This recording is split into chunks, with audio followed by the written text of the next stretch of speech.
Morning. So என்ன பார்த்துட்டு வர சொல்லியிருந்தேன் அப்படின்னா முழு அக எதிரொலிப்பு அப்படிங்கிறது தான் பார்த்துட்டு சொன்னேன். சொல்லுங்க. டோட்டல் இன்டர்னல் ரிஃப்ளெக்ஷன் பார்த்தீங்களா? படிங்க. டெஃபினேஷன் யாரோ ஒருத்தர் படிங்க நெட்ல இருந்து. என்ன கொடுத்துருக்காங்க? எழுதியிருந்திருப்பீங்க. ஓகே. அவன் என்ன சொல்றாங்கம்மா, இது வந்து ஒரு ஃபினாமினா அப்படிங்கிறாங்க. இது ஒரு நிகழ்வு. ஃபினாமினா என்ன அப்படின்னு என்ன அர்த்தம் தமிழ்ல? நிகழ்வு அப்படின்னு சொல்றாங்க. என்ன நிகழ்வு அப்படின்னு சொல்றாங்க? ரிஃப்ராக்ஷன் எப்படி ஸ்ரீனிவாஸ்? ரிஃப்ராக்ஷன் என்ன? What is mean by refraction? பார்த்தோம் இல்லையா? போன கிளாஸ்ல நம்ம பார்த்தோம் இல்லையா? ரிஃப்ராக்ஷன் என்னப்பா? என்னமா? ஒளிகி ரிஃப்ராக்ஷன் அப்படிங்கிறது என்னது? விலகி செல்லுமா? ஒளி வந்துட்டு விலகி செல்லுமா? நீங்க இங்கிலீஷ் தானே? ஓகே. ஒளி வந்துட்டு விலகி செல்லுமா? பெண்ட் ஆகி போகுமா? So when a light is traveling from one medium to another medium, ஒளியானது ஒரு ஊடகத்திலிருந்து இன்னொரு ஊடகத்திற்கு செல்லும் பொழுது என்ன ஆகும்? அதனுடைய குணம் என்ன ஆகும்பா? ஒளி விலகி செல்லும். சரிங்களா? ஒளி விலகி செல்லும். அதுக்கு தான் நம்ம இந்த கண்ணாடி வந்து நம்ம எடுத்துக்கிட்டோம். இந்த கண்ணாடி வந்துட்டு ஒரு ஊடகம். என்ன ஊடகம்? கண்ணாடி தான். அது ஒரு மாதிரி செமி சாலிடா இருக்கக்கூடிய ஒரு கண்ணாடி வந்துட்டு ஆக்சுவலி பியூர் சாலிட் கிடையாது. அதை ஃபர்ஸ்ட் தெரிஞ்சுக்கோங்க. அது என்னமா? அது திடமே கிடையாது. அது எப்படி இருக்கக்கூடிய ஒரு பொருள்? அதுக்குள்ள வந்துட்டு மூவிங் ஆப்ஜெக்ட்ஸ் இருக்கு. கண்ணாடிக்குள்ள என்ன இருக்கு? மூவிங் ஆப்ஜெக்ட்ஸ் இருக்கு. பட் ஆனால் இந்த சிஸ்டம் எடுத்துக்கோங்க, இந்த வாட்ச் எடுத்துக்கோங்க, இந்த வாட்ச் இந்த ஸ்டீல், இந்த இடத்த நான் சொல்ல வரேன். ஸோ அப்போ இதெல்லாம் எப்படி? சாலிடு தான், திடமா இருக்கும். அதனுடைய பார்ட்டிகல்ஸ் அதே இடத்துல தான் வந்துட்டு நிலையா இருக்கும். புரியுது இல்லைங்களா? அதனுடைய மூலக்கூறுகள் அதே இடத்துல இருக்கும். பட் இந்த கண்ணாடி மாதிரி இருக்கக்கூடிய இன்னொரு ஊடகத்துல ஒளியானது இங்கிருந்து, இது ஒரு ஊடகமா? இது என்ன ஊடகம்? காற்று ஊடகமா? This is a gas medium. Gas மீடியம்ல இருந்து வேற எங்க போகுது? இது டென்சரா? இது டென்சரா? காற்று ஊடகம் டென்சரா? கிளாஸ் ஊடகம் டென்சரா? எது டென்சர்? டென்சர்னா என்னது? எது அடர்த்தி ஜாஸ்தி? காற்று ஜாஸ்தியா? கிளாஸ் தானே. கிளாஸ்ல இருக்கக்கூடிய மூலக்கூறுகள் எப்படி இருக்குப்பா? அங்க கட் ஆயிட்டா தானே பேக் ஆயிருக்கு, இங்க லூஸா தானே பேக் ஆயிருக்கு. ஸோ இப்போ இந்த ஒரு லெசர் மீடியம், அதை தான் என்ன சொல்றாங்க? லெசர் மீடியம்னு சொல்றாங்க. லெசர் மீடியம்னு என்னது? அந்த ஊடகம் வந்துட்டு அந்த அளவுக்கு வந்து எப்படி இல்ல, காற்று ஊடகமா இருக்கு. அதுக்குள்ள இருக்கக்கூடிய மூலக்கூறுகள் அங்கும் இங்குமாக செல்லும். புரியுது இல்லைங்களா? நெருக்கம் கிடையாது, அடர்த்தி கிடையாது. பட் ஆனா டென்சர் மீடியம் அப்படின்னு சொல்லி நம்ம பாக்குறப்போ, டென்சர் மீடியம் அப்படின்னு அதாவது அடர்த்தி மிகு ஊடகம். இது வந்துட்டு அடர்த்தி குறைவு ஊடகம். புரியுது இல்லைங்களா? அடர்த்தி குறைவு ஊடகம் தான் நம்ம இருக்கக்கூடிய இங்க அட்மாஸ்பியர். ஸோ அப்போ ஒளியானது, இந்த ஒளியே நம்ம எடுத்துக்கலாம். இந்த ஒளியானது இங்கிருந்து இந்த ஊடகத்துக்கு போகிறப்போ என்ன ஆகும் சொல்றாங்க? விலகி செல்லும். என்ன ஆகும்? விலகி செல்லும். ஸ்ட்ரெயிட்டா அப்படியே போகாது. ஸ்ட்ரெயிட்டா இப்படி போகாது. அதுக்கு பதிலாக அது எப்படி போகும்? எப்படி போகும்பா? எப்படி போகும்னு சொல்றாங்க? ஆமா, இப்படி வந்து 1 மினிட்மா, இப்படி வந்து லைட்டா இப்படி டீவியேட் ஆகி போகும்னு சொல்றாங்க, பெண்ட் ஆகி போகும்னு சொல்றாங்க. ஏன்னா இது ஒரு வேற ஒரு ஊடகம். இந்த ஊடகம் தான் நம்ம என்ன எடுத்திருக்கிறோம்? கிளாஸ், கண்ணாடி. இது காற்று ஊடகம். காற்று ஊடகம் இல்லைன்னா வாயு ஊடகம் அப்படின்னு கூட எடுத்துக்கலாம். சரிங்களா? ஆனா அங்க இருக்கக்கூடிய குறிப்பு என்ன கொடுத்திருக்காங்க? இது ஒரு நிகழ்வு. ஒரு ஊடகத்திலிருந்து இன்னொரு ஊடகத்திற்கு ஒளியானது செல்லும் பொழுது நார்மலா எப்படி நடக்கும்னு சொல்றாங்க? அது விலகி செல்லும்னு சொல்றாங்க. ஆனா அது விலகாம அது என்ன ஆகுதுன்னு சொல்றாங்க? அவ்வூடகத்திலே என்ன ஆகுது? எதிரொலிக்கின்றதுன்னு சொல்றாங்க. இது நடக்குமா? சாத்தியம் இருக்கா? இருக்கிறதுனால தான் கண்டுபிடிச்சிருக்காங்க. புரியுது இல்லைங்களா? சென்சார் லைட் வச்சு அடிச்சாங்களா?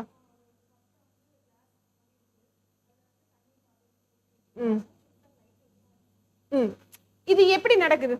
இது எப்படி இங்க இருந்து வரக்கூடிய ஒரு லைட் ஆனது எப்படி ரிஃப்ராக்ஷன் நடக்காம, ரிஃப்ராக்ஷன் அதாவது ஒளி விலகாமல்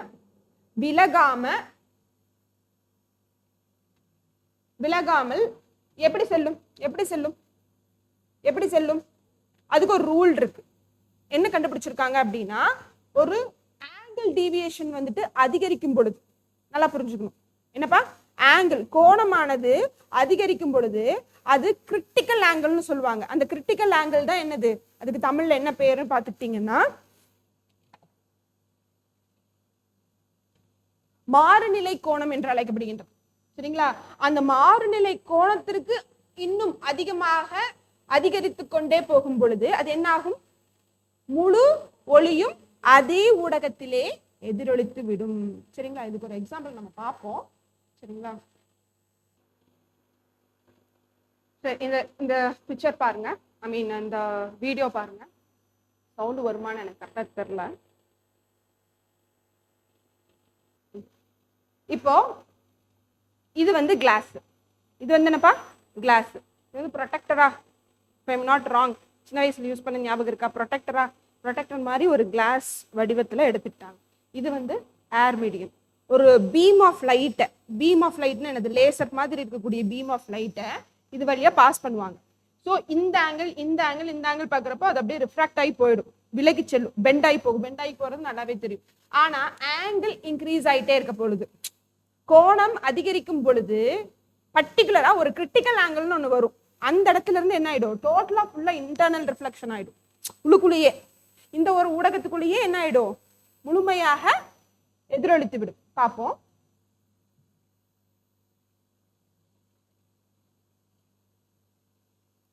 தெரியுதா? பீம் ஆஃப் லைட் போகுதா? ஆக்சுவலி இதுக்குள்ள போகுதா? அதுதான் விலகி போகிறதுன்னு அர்த்தம். ரிஃப்ராக்ஷன், இதுதான் ரிஃப்ராக்ஷன். ரிஃப்ளெக்ஷன்னா உள்ளுக்குள்ளேயே வந்துடணும். போகுதாமா? பெண்ட் ஆகிறது தெரியுதா? இந்த நேரு சரியா? 10, அடுத்தது 20 டிகிரிக்கு போறாங்க, உள்ளதான் போகுது. அடுத்தது 30 டிகிரிக்கு வராங்க, உள்ளதான் ரிஃப்ராக்டட் ஆகி போகுது, விலகிதான் செல்கின்றது. அதற்கு அடுத்தபடியாக 40க்கு வராங்க, அப்பவும் என்னதாகுது?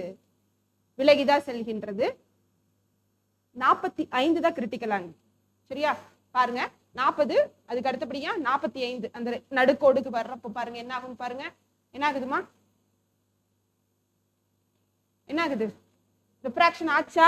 விலகுச்சா? இல்ல. என்னாச்சு? முழுமையாக இந்த பக்கமே என்ன ஆயிடுச்சு? ரிஃப்ளெக்ஷன் ஆயிடுச்சு. சோ எதிரொலிப்பு. புரியுதா? அப்ப இந்த கிரிட்டிக்கல் ஆங்கிள் தான் ரொம்ப முக்கியம். அந்த மாறுநிலை கோணம் தான் ரொம்ப முக்கியம். Critical angle θ is equal to what? 45 degree. 45 degree. ஒரு அடர்த்தி குறைவு ஊடகத்திலிருந்து அடர்த்தி மிகு ஊடகத்திற்கு ஒளியானது செல்லும் பொழுது ஒளி விலகிச் செல்லும். இதுதான் வந்துட்டு விதி. ஓகேவா? இதுதான் வந்து ரூல், இதுதான் லா. ஆனா கோணமானது அதிகரிக்கும் பொழுது, கோணமானது அதிகரிக்கும் பொழுது என்ன ஆகின்றது? மாறுநிலை கோணம் அட்டைன் ஆன உடனே என்ன ஆகுது? அந்த ஒளியானது முழுமையாகவே அந்த அடர்த்தி குறைவான ஊடகத்திற்கு எதிரொலிப்பு ஆகின்றது. அந்த ஒளியானது எதிரொலிப்பு ஆகின்றது. இதுவே முழு அக எதிரொலிப்பு. இங்கிலீஷ்ல வேணுமா? இங்கிலீஷ்ல வேணுமா? எழுதிக்குவீங்களா? எழுதி சொல்லுங்க பார்ப்போம். When a light ray passes from a rarer medium, rarernu சொல்லலாம். rarerனா என்ன அர்த்தம்ப்பா? lesser medium தான். So lesser medium to denser medium, usually it will be refracted. It will be refracted. It will be refracted. But when the angle, when the incident light angle is increased during a critical angle, the total incident ray, it will be reflected to the lesser medium. This is called as total internal reflection. Appa theta is equal to what? Theta is equal to what, ma? Yes, theta is equal to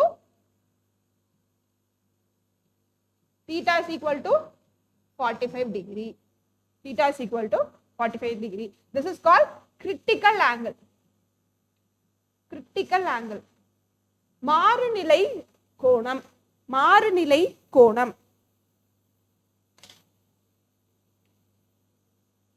ஆனா நம்ம என்ன increase பண்ணிக்கிட்டே போகணும்ப்பா? கோணத்தை increase பண்ணிக்கிட்டே போகணும். எதனுடைய கோணம்? அதான் முக்கியம். படுகதிர். தமிழ்ல வந்து என்ன சொல்லணும்? படுகதிர் கோணம். சரியா? இங்கிலீஷ்ல அது என்னதுப்பா? Incident ray angle. சரிங்களா? Incident ray angle. இது வந்துட்டு படுகதிர். படுகதிர் கோணம். படுகதிர் கோணம். ஓகே.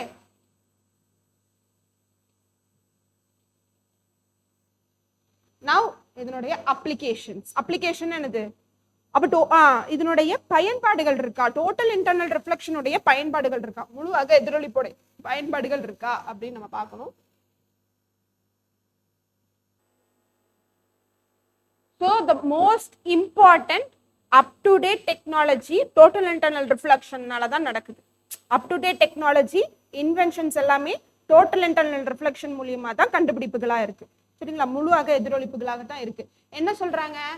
Fibre optics. என்ன சொல்றாங்க? Fibre optics. ஃபைபர் ஆப்டிக்ஸ் கேள்விப்பட்டிருக்கீங்களா? தமிழ்ல இதுக்கு பேர் என்ன? நார் இலைகள்னு சொல்லப்படுது. சரிங்களா, ஆனா உங்களுக்கு ஃபைபர் ஆப்டிக்ஸ் அப்படின்னு சொன்னாலே புரியும். ஃபைபர் ஆப்டிக்ஸ் அப்படிங்கிறது என்னது? What is fiber optics? What is fiber optics மா? நெட்வொர்க்ல என்ன பண்றாங்க? கேபிள்.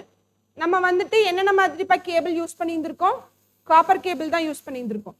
நம்மளுக்கு என்ன சொல்றது, அது என்ன சொல்லுவோம்ப்பா? எஸ்சிவி கனெக்ஷன்ஸா? எஸ்சிவி கனெக்ஷன்ஸா? நம்ம வீட்டுக்கு என்ன போடுவோம்? கேபிள் கனெக்ஷன் தான் சொல்லுவோம். இப்பெல்லாம் வந்து பார்த்துக்கிட்டிங்கன்னா இப்போ டிடிஹெச். அந்த காலத்துக்கு இருக்கேன் நான், 90s கிட்ஸ் காலத்துல இருந்து நான் சொல்லிட்டு வரேன். எப்படி இருந்துச்சுமா?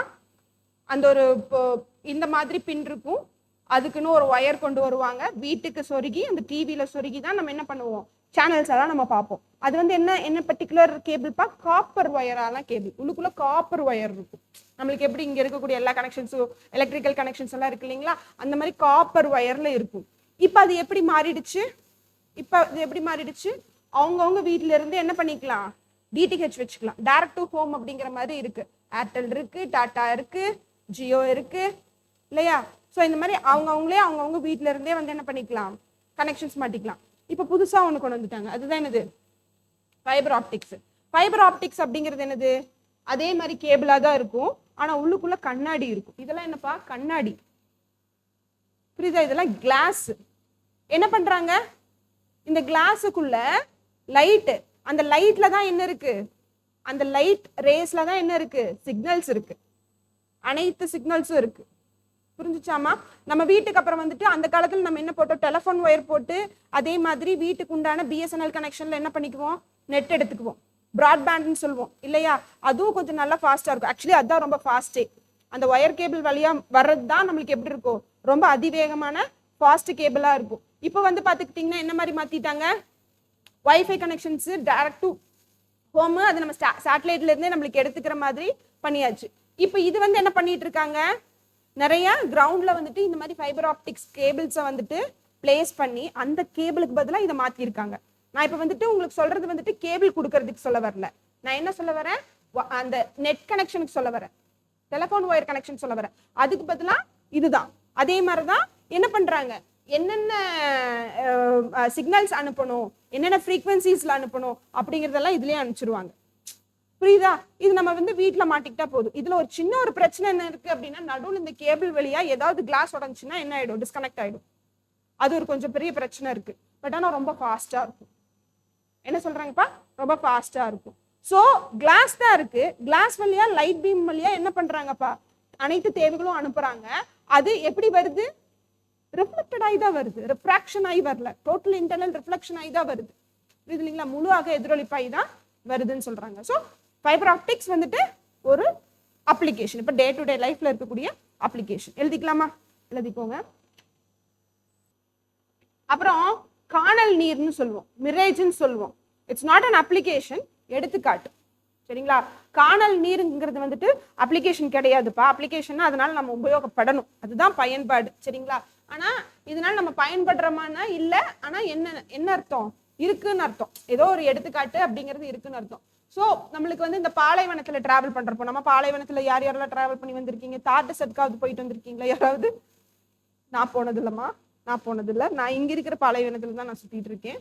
ஸோ பாலைவனத்துல வந்து நான் எக்ஸ்பீரியன்ஸ் பண்ணி பார்த்தா நம்மளுக்கு தெரிய வரும். ரொம்ப தூரம் ஏதோ தண்ணி இருக்கிற மாதிரியே இருக்கும். அதே மாதிரி நம்ம ரோட்ல நிறைய நம்ம டிராவல் பண்ணியிருக்கோம். இந்த பைபாஸ் ரோட்ல, அப்புறம் ரொம்ப long road, national highways roads, அங்கெல்லாம் நம்ம டிராவல் பண்றப்போ, பைக்ல போறப்போ, பஸ்ல போறப்போ, எந்த பர்டிகுலர் வெஹிக்கல்ல நம்ம போறப்போ தூரத்துல ஏதோ தண்ணி இருக்கிற மாதிரியே நம்மளுக்கு தெரியும். அந்த தண்ணி இருக்கிற மாதிரி தெரியறதுக்கு காரணம் என்ன?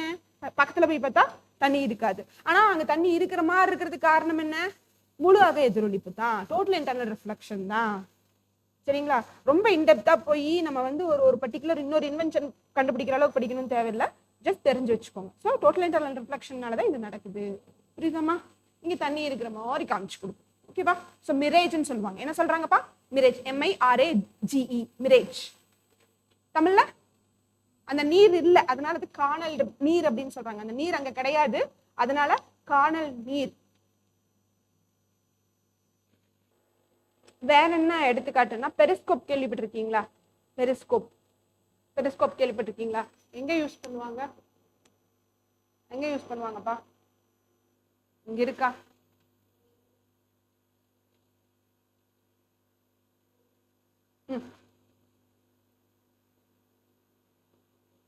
பெரிஸ்கோப் அதாவது இது எப்படின்னு பாத்துக்கிட்டீங்கன்னா,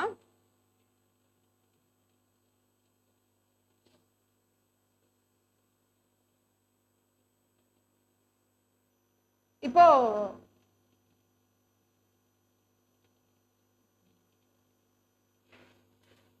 இங்க ஐபீஸ் இருக்கும், இங்க கண்ணை வச்சு பார்க்கலாம். புரியுதா? அதே மாதிரி நம்ம ஏதாவது பொந்துக்குள்ள இருக்கோம்னு வச்சுக்கோங்க. இப்போ ஆர்மி பர்சன்ஸ் இருக்காங்க, அவங்க யாராவது வந்துட்டு பார்க்கணும், கவனிக்கணும். அப்போ அவங்க வந்து பெரிஸ்கோப் மூலியமா என்ன பண்ணலாம்? அவங்க ஏதாவது அடியில் இருக்கலாம், அண்டர் கிரவுண்ட்ல இருக்கலாம். அப்போ என்ன பண்ணுவாங்கன்னா, இந்த பர்டிகுலர் இன்ஸ்ட்ருமெண்ட் எடுத்து இங்க ஒரு ரிஃப்ளெக்டிங், அதே மாதிரி இங்க ரிஃப்ளெக்ட். இப்போ இவங்க இங்க பாக்குறாங்க அப்படின்னா, இப்போ ஃபார் எக்ஸாம்பிள் அந்த ஆப்ஜெக்ட் இங்க இருக்கு அப்படின்னா இது எப்படி ரொட்டேட் பண்ற மாதிரி வச்சிருப்பாங்க. ஸோ அப்போ அந்த ஆப்ஜெக்ட் இருக்கு அப்படின்னா அந்த ஆப்ஜெக்ட் மேல லைட் பட்டு அது என்ன ஆகும்? இதுக்குள்ள டிராவல் ஆகி இந்த பர்டிகுலர் கிளாஸ்ல ரிஃப்ளெக்ஷன் ஆகி இங்கே ரிஃப்ளெக்ஷன் ஆகி கண்ணுக்கு தெரியும். பெரிஸ்கோப். சரிங்களா? இதுவும் என்ன பர்டிகுலர் எதுல இருந்து வருதுப்பா? முழு அக எதிரொலிப்பு. சரிங்களா? Total internal reflection. ஸோ இது வந்து என்ன சொல்லுவாங்க? பெரிஸ்கோப். சரிங்களா? பெரிஸ்கோப். என்ன யூஸ் பண்றாங்க? பிரிசம்ஸ் யூஸ் பண்றாங்க. பிரிசம்ஸ்னா எப்படி இருக்கும்? பார்த்தோம் இல்லையா? பிரிசம்ஸ் எப்படி இருக்கும்? பிரிசம் தெரியும் இல்லையா? பிக்சர் காமிக்கிறேன். இப்போ நீங்க எழுதிக்கோங்க. பிரிசம் வந்துட்டு ரிஃப்ளெக்டிங், நம்ம மூஞ்சி பார்க்குற கண்ணாடி கிடையாது. இந்த மாதிரியே இருக்கக்கூடிய நல்ல, ஆனா வந்து நம்ம டைமண்ட் மாதிரி இருக்கக்கூடிய டிரான்ஸ்பரண்டா இருக்கக்கூடிய ஒரு கிளாஸ். சரியா? காமிக்கிறேன், பிரிசம் காமிக்கிறேன்.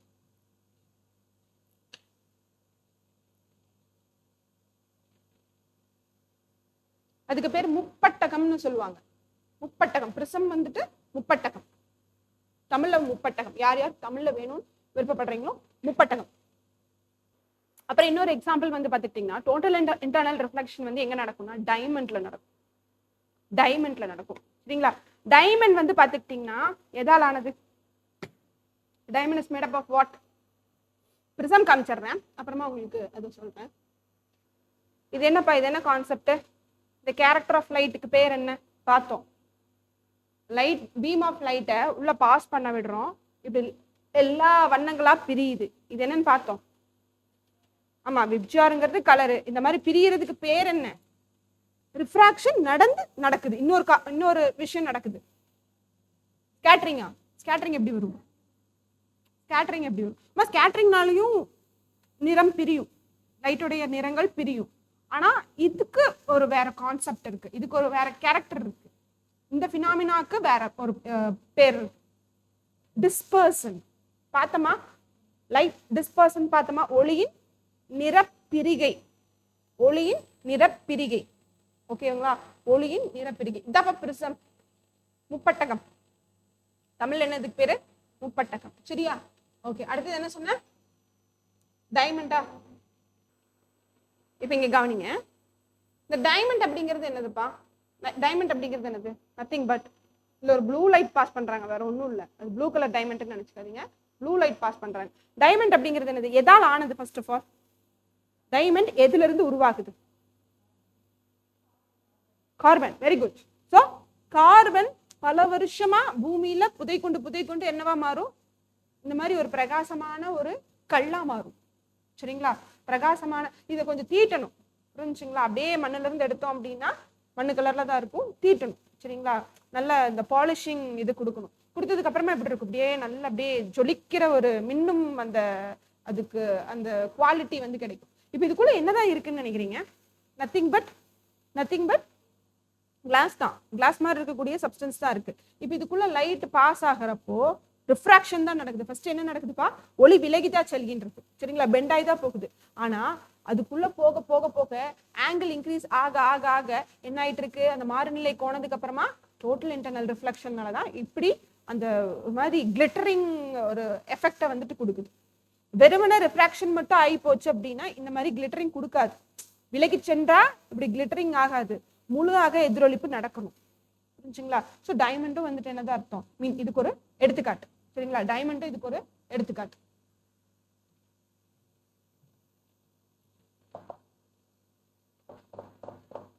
டைமண்ட்ல மட்டும் பணம் இல்ல, நிறைய ஜெம் ஸ்டோன்ஸ் எல்லாம் இருக்கு, அதுலயும் இந்த மாதிரி எல்லாம் கொண்டு வரலாம். தெரியும்னு நினைக்கிறேன்.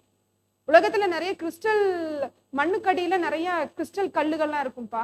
அது நம்ம இந்தியாவில் எங்க கிடைக்குதுன்னு தெரியல. பட் ஆனா மோஸ்ட் ஆஃப் த கண்ட்ரீஸ்ல வந்து நிறைய கண்ட்ரீஸ்ல வந்துட்டு இந்த கிறிஸ்டல் கிளாஸஸ் வந்து கிடைக்கக்கூடிய இடங்கள்லாம் இருக்கு. என்ன பண்ணுவாங்கன்னா அதை எடுத்து இந்த மாதிரி ஷேப் பண்ணி வச்சு அதை வித்துருவாங்க, ஜுவல்ஸ்லாம் வச்சு வித்துருவாங்க. அது ஒரு பர்டிகுலர் ரேட்ல அது ஒரு நல்ல ஒரு விலைக்கும் வந்து போகும். சரியா? அடுத்தது பார்வை குறைபாடு. நம்ம என்னென்ன பார்த்தோம்? பார்வை குறைபாடு நம்ம என்னென்ன பார்த்தோம்? மயோபியா பார்த்தோம், ஹைப்பர்மெட்ரோபியா பார்த்தோம். மயோபியா அப்படிங்கிறது என்ன பர்டிகுலர் லென்ஸ் வச்சா அதுக்கு குறைபாடு நீங்கும்? மயோபியாக்கு மயோபியா அப்படிங்கிறது என்னப்பா, கிட்ட பார்வை, ஷார்ட் சைட்டட்னஸ். அதே சமயத்துல ஹைப்பர்மெட்ரோபியா அப்படிங்கிறது லாங் சைட்டட்னஸ், தூர பார்வை இல்லையா? சரி சொல்லுங்க, மயோபியாக்கு என்ன லென்ஸ்? கான்கேவ் லென்ஸ், குழி லென்ஸ் நம்ம வந்து வைக்கணும். அதே சமயத்துல நம்மளுக்கு ஹைப்பர்மெட்ரோபியாக்கு கான்வெக்ஸ், குவி லென்ஸ் வந்து நம்ம வைக்கணும். நம்ம கண்ணில் இருக்கக்கூடிய லென்ஸ் என்ன லென்ஸ்பா? என்ன லென்ஸ்? கான்வெக்ஸ் லென்ஸ், குவி லென்ஸ் தான். நம்ம கண்ணில் இருக்க லென்ஸ் வந்துட்டு குவி லென்ஸ்.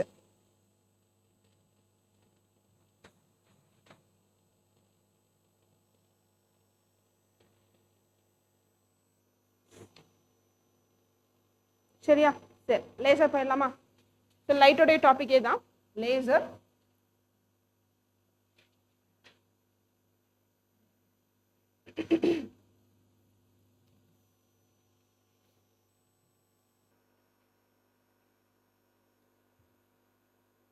இதுல சில ரூல்ஸ் இருக்கு, அதை நம்ம பார்க்கணும். ஸோ நான் தமிழ்லேயும் காமிக்கிறேன், இங்கிலீஷ்லேயும் காமிக்கிறேன். சரிங்களா? ஸோ கவனிக்கலாம். So first of all laser அப்படிங்கிறது என்னது தெரியுதுங்களா? பின்னாடி தெரியுதா? Light amplification by stimulated emission of radiation. Light amplification by stimulated emission of radiation எழுதிக்கோங்க. தமிழ் இதேதான்.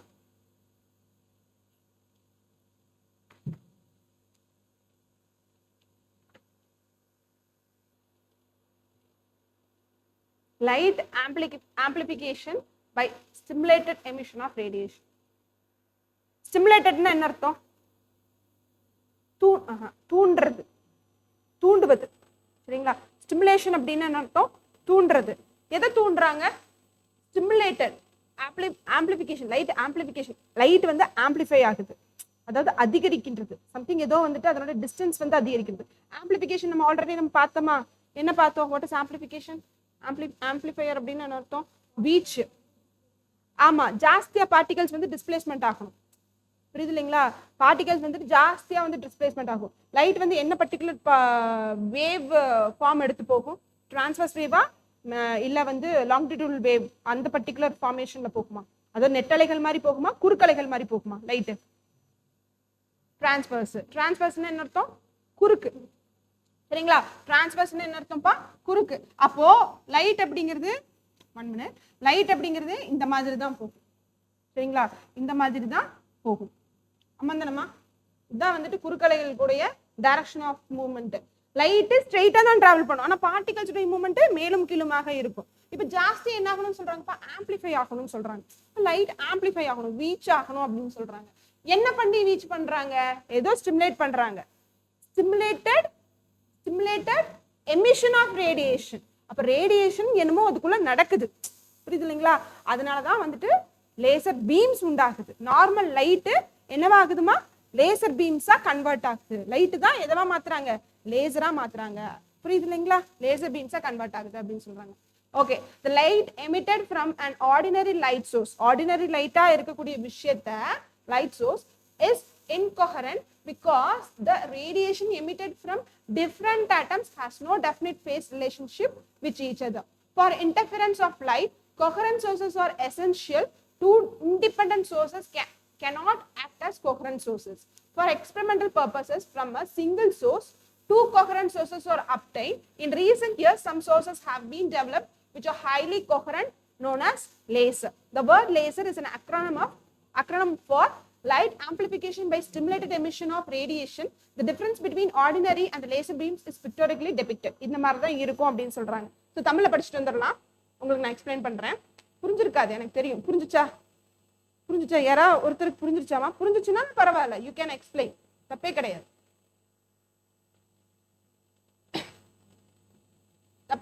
ஸோ என்ன போட்டிருக்கு தமிழ் யாராவது படிங்க, தெரியுதா? சக்தி படிங்கம்மா.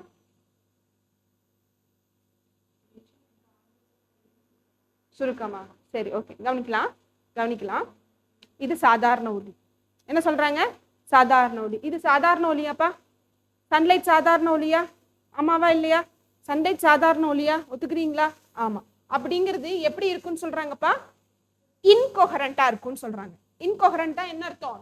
இங்க கொடுத்துருக்காங்க, அது ஓர் இயல்பு அற்றது இல்ல, இயல்பா, அதாவது கொஹரண்ட்னா இப்படி இருக்கணும்.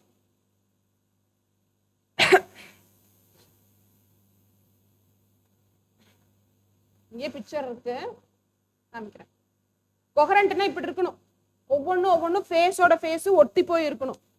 ஃபார் எக்ஸாம்பிள், இந்த ஷீட்ஸ் நம்ம போடுவோம். எந்த ஷீட்ஸு? ரூஃப் டாப்புக்கு ஷீட்ஸ் போடுவோம், தெரியும் இல்லையாப்பா? அந்த ஷீட்டுக்கு மேல ஷீட்டு, பல ஷீட் அடுக்கலாம் இல்லையா? அதெல்லாமே அடுக்கிறதுக்கு காரணம் என்ன? எல்லாம் ஒரே ஃபேஸ்ல இருக்கு. அதை ஃபேஸ்ன்னு சொல்லுவாங்க.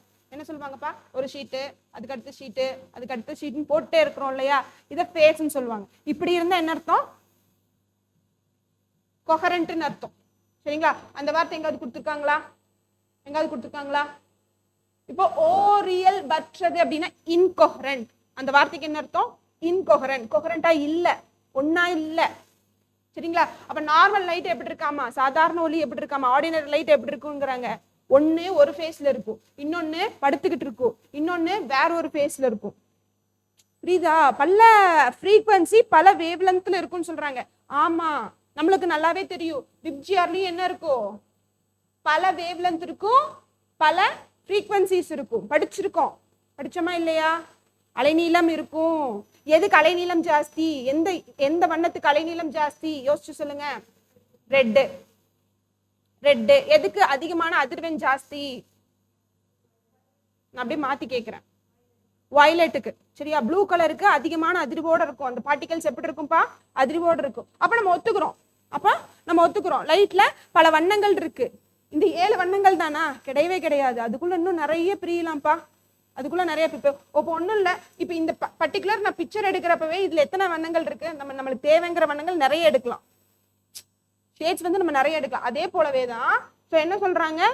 அப்போ நிறைய ஃப்ரீக்வன்சிஸ் இருக்கும், நிறைய வேவ் லென்த் இருக்கும். புரியுது இல்லைங்களா? அப்ப அதுக்கு தகுந்த மாதிரி நிறைய ஃபேஸ்ல இருக்கும். லைட்ல நிறைய ஃபேஸ்ல இருக்கும், ஒன்னோட ஒண்ணு இருக்காது. அதனாலதான் லைட் அப்படியே டைவர்சிஃபைடா போகுதுன்னு சொல்றாங்க. புரியுதா? ஆனா இதெல்லாம் ஒன்னா சேர்த்துனாதான் லேசர் பீம் கிடைக்கும். லேசர் பீம் மட்டும் பார்த்துக்கிட்டீங்கன்னா ஏதோ ஒரு கலர் தாப்பா கிடைக்கும். சரியா? ஒன்னா ரெட்டு, என்ன கிரீனு, என்ன ப்ளூ, அப்படிதான் நம்ம எடுக்க முடியும். நான் ஒயிட்ல எடுக்க முடியாது. வண்ணத்துல ஏதாவது தனியா பிரிச்சு நம்ம எடுக்க முடியும். புரியுது இல்லைங்களா? ஏன்னா அந்த ஒரு ஃபேஸ்ல இருக்கக்கூடியது எல்லாமே ஒன்னா சேர்ந்துக்கும்.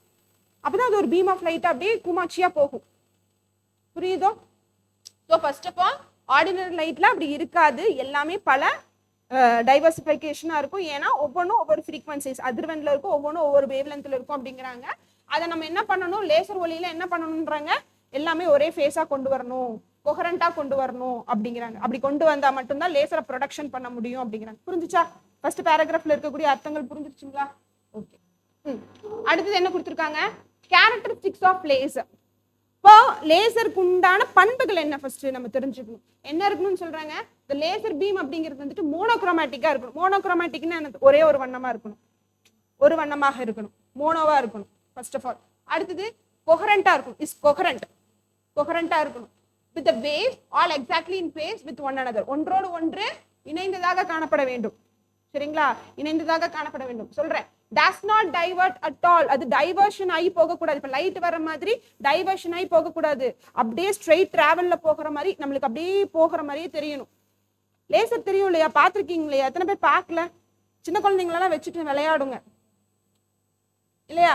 இஸ் எக்ஸ்ட்ரீம்லி இன்டென்ஸ்ன்னு சொல்றாங்க. இன்டென்ஸ்ன்னு அர்த்தம் அப்படியே அடர்த்தியா போவாங்களாம். இப்ப இவங்க அடர்த்தியா இருக்கிறாங்களா? கிடையவே கிடையாது. இவங்க பறந்து எரிஞ்சு போறாங்க, டைவர்சிபிகேஷனா போறாங்க. ஆனா லேசர் அப்படி கிடையாது. இந்த எல்லா இடத்துலயுமே நம்ம லைட் ஆஃப் பண்ணிட்டு எல்லா இடத்துலயுமே கர்டன் போட்டு நம்ம இருட்டு ரூம்ல உட்காந்துட்டு இருந்தோம்னா லேசர் அடிச்சோம்னா எப்படி தெரியும்பா? எல்லா ரூமுக்குமே லைட் கிடைக்குமா? சாரி, இந்த டோட்டலா ஃபுல்லாவே வெளிச்சமா வருமா? கிடைக்காது. ஆனா அதனுடைய பாத்வே மட்டும் நம்ம நல்லா பார்க்கலாம். பட் ஆனா லைட் போட்டோம்னா ரூமுக்கு வெளிச்சம் கிடைக்கும். ஏன்னா அது என்ன ஆகுதுப்பா? டைவர்சிபிகேஷனா போகுது அப்படின்னு அர்த்தம். ஸோ இப்போ இதை ஃபர்ஸ்ட் இங்கிலீஷ்ல நோட் பண்ணிக்கோங்க, தமிழ்ல காமிக்கிறேன். தமிழ்ல ஃபர்ஸ்ட் ஒன்னுக்கு வந்துட்டு ஒற்றை நிற ஒளியை கொண்டது. Anything if you having any queries, ஓகேவாடா? சொல்லிடுங்கோ.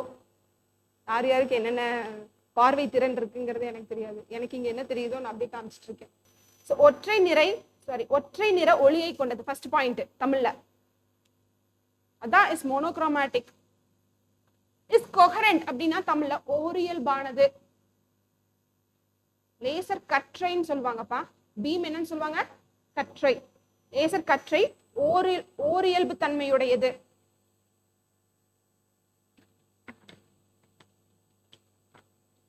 இவை விரிந்து செல்லாது. மூணாவது point, does not diverge at all.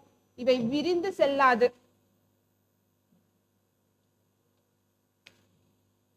Extremely intense அப்படின்னா அதிக செறிவு கொண்டது. லேசர் கற்றைகள் அதிக செறிவு கொண்டது. செறிவுன்னு என்னதுப்பா? டென்ஸா இருக்கான், அடர்த்தியா இருக்கிறாங்களா.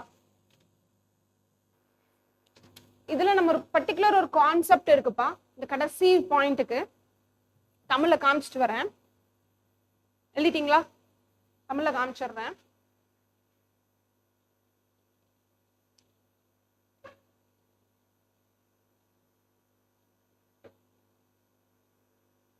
ஒற்றை நிற ஒளியை கொண்டது, ஓரியல்பு தன்மையுடையது, எல்லா அலைகளும் ஒரே கட்டத்தில் இருக்கும், விரிந்து செல்லாது, அதிக செறிவு கொண்டது.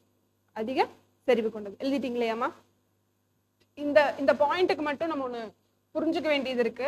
என்ன புரிஞ்சுக்க வேண்டியது இருக்கு அப்படின்னு பார்த்தா, அதிக செறிவு கொண்டது. அதிக செறிவு கொண்டது என்ன? அதிக செறிவு கொண்டது. நம்ம இதுக்கு ஒரு கான்செப்ட் இருக்கு, ரேலே ஸ்கேட்டரிங். ரேலே ஸ்கேட்டரிங் தெரியுமா? அப்படின்னு என்னன்னு தெரியுமா?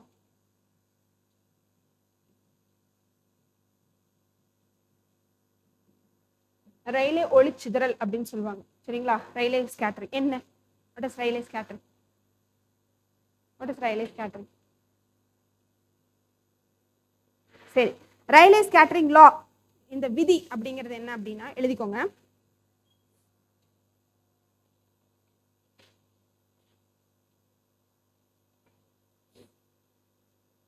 The amount of scattering bracketல S,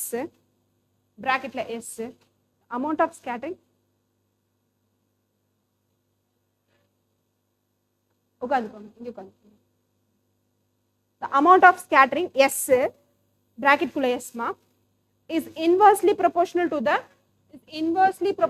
the fourth power of its wavelength. So Rayleigh சிதறல் விதி, சட்டம் அப்படின்னு போட்டுக்க வேண்டாம், விதி. சரிங்களா? ஒரு குறுகிய அலைநீளத்தின் பின்னர் அதிகமாக ஒளி நீண்ட அதிர்வெண்களுக்கு மாறாக சிதறடிக்கப்படும் என்று இது அறிவுறுத்துகின்றது. ஏனெனில் இரண்டிற்கும் இடையே உள்ள தலைகீழ் உறவு நீல நிறத்தின் அலைநீளம் சிவப்பு நிறத்தை விட குறைவாக இருப்பதை நாம் உணர்கிறோம். அதாவது இது ஒண்ணும் இல்லப்பா, இங்க எழுதிக்கோங்கம்மா, இங்க கரெக்டா இருக்கு. ரேலே சிதறல்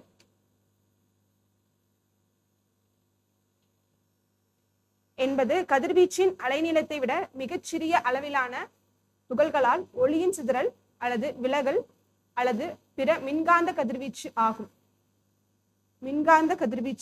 ஆகும். நான் சொல்றேன், கவனிச்சுக்கோங்க. சோ என்ன சொல்லப்படுது அப்படின்னு பாத்துக்கிட்டீங்கன்னா, என்ன சொல்லப்படுது அப்படின்னு பார்த்துக்கிட்டீங்கன்னா ரெட் கலருக்கு, சரிங்களா, சிவப்பு வண்ணத்துக்கு என்ன ஜாஸ்தி நம்ம பார்த்தோம், லாம்டா ஜாஸ்தி. லாம்டா என்ன, அலைநீளம், சரிங்களா, அலைநீளம், வேவ் லென்த் ஜாஸ்தி. எதுக்கு ஜாஸ்தி, ரெட் கலருக்கு ஜாஸ்தி. அதனால அவங்க என்ன ஆக மாட்டாங்களா, அவ்வளவா ஸ்கேட்டர் ஆக மாட்டாங்க, சிதற மாட்டாங்களாம். புரிஞ்சுங்களா? ஆனா அதே அலைநீளம் வந்து பாத்துக்கிட்டீங்க அப்படின்னா யாருக்கு கம்மியா இருக்கிறாங்க, வயலட் ப்ளூ கலருக்கு. ஸோ ப்ளூ ஷேட்ஸ்ல இருக்கிறவங்களுக்கு யார் கம்மியா இருக்காங்க, அலைநீளம் லாம்டா வந்துட்டு கம்மியா இருக்காங்க. லாம்டா ரொம்ப முக்கியம். அதனால அவங்க என்ன ஆகுறாங்கன்னு சொல்றாங்கம்மா, அதிகமாக சிதறுகின்றனர். அதனாலதான் வானம் நம்மளுக்கு என்ன கலர்ல தெரியுது, அதிகமா சிதறவடையக்கூடிய நிறம் தான் நம்ம கண்ணுக்கு புலப்படுகின்றது. அதிகமா எந்த வண்ணம் சிதறுகின்றதோ அதுதான் நம்ம கண்ணுக்கு புலப்படுகின்றது. புரியுது இல்லைங்களா?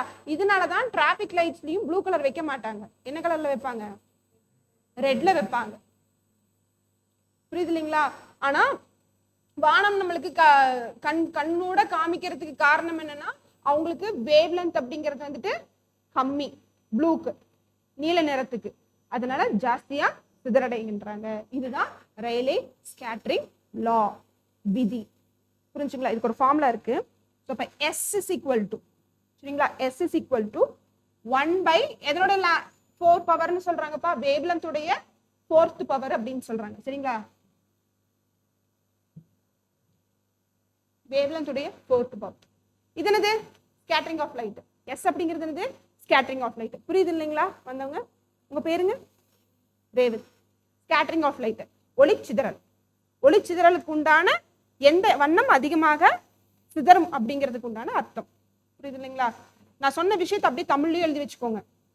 தமிழ்ல எழுதினாலும் புரியும், எனக்கு இங்கிலீஷ்ல எழுதினாலும் புரியும் அப்படிங்கிறவங்க எந்த உங்களுக்கு மொழியில தேவைப்படுதோ அந்த அளவுக்கு. அதான் இங்க பாருங்க, ரெட் கலர் அந்த அளவுக்கு உங்களுக்கு என்ன ஆகல, ஸ்கேட்டரிங் ஆகல. ப்ளூ வந்து ஸ்கேட்டரிங் ஆகிறதுனால தான் இவருக்கு வானம் என்ன கலர்ல தெரியுதுன்னு சொல்றாங்க, ப்ளூ கலர்ல தெரியுது அப்படின்னு சொல்றாங்க. சரிங்களா? Conditions to achieve laser action. Next heading. Conditions to achieve laser action.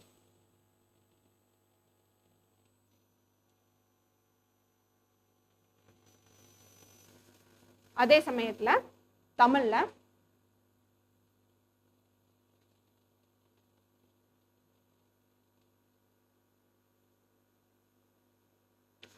Laser செயலை பெற வேண்டிய நிபந்தனைகள்,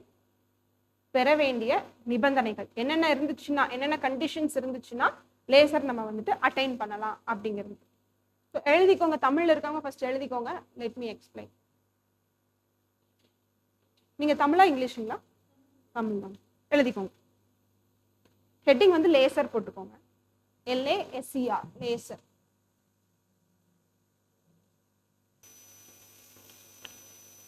அணுத்தொகை, அணுத்தொகைக்கு 3.100 வரும்பா. சரியா? அணுக்கு 3.100.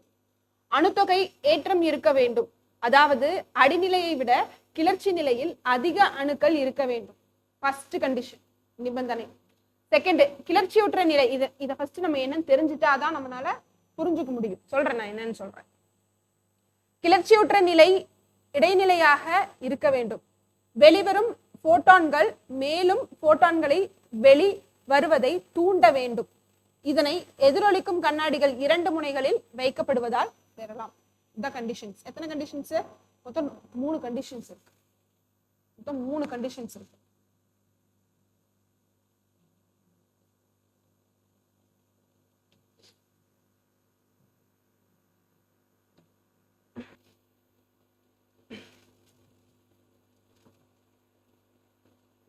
So there must be an inverted population, that is more atoms in the excited state than in the ground state. The first condition. தமிழ்ல என்ன கொடுத்திருக்காங்க?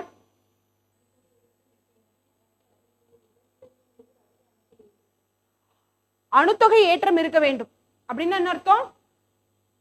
அதிகமான அணுக்கள் இருக்கணும், மோர் ஆட்டம்ஸ் இருக்கணும். என்ன இருக்கணும்பா? அதிகமான ஆட்டம்ஸ் இருக்கணும், மோர் ஆட்டம்ஸ் இருக்கணும். சரிங்களா? எங்க இருக்கணும்னு சொல்றாங்க? கிளர்ச்சி நிலையில அதிகமா இருக்கணும்னு சொல்றாங்க, எக்ஸைட்டட் ஸ்டேட்ல. இப்போ உங்களுக்கு ஒன்றும் புரியாது, நான் சொல்றதை மட்டும் உள் வாங்கிக்கோங்க. சரியா? ஸோ ஃபஸ்ட்டு எழுதுங்க. எழுதிட்டே நீங்கள் கவனிச்சிங்கன்னா நீங்கள் எழுதுறதை மட்டும்தான் பார்ப்பீங்க, கவனிக்க மாட்டீங்க. எழுதுங்க கொஞ்சம் ஃபாஸ்ட்டாக. ஆனால் ப்ளீஸ் 2 லாங்குவேஜ்லையும் வேணுங்கிறவங்க குறிப்பு மாதிரி போட்டு வச்சுக்கோங்க. ஏதாவது ஒரு லாங்குவேஜ் மெயினாக எழுதிட்டு இதுக்கு இது தமிழுக்கு இது இங்கிலீஷ்க்கு இது அப்படிங்கிற மாதிரி போட்டு வச்சுக்கோங்க.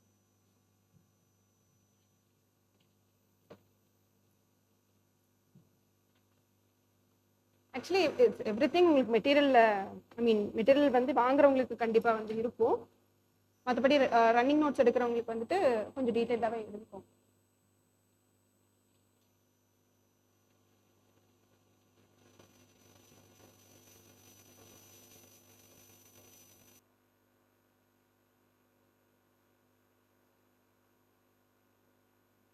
பின்னாடி இங்கிலீஷ்ல கம்ப்ளீட் பண்ணிட்டீங்களா? Yes, okay.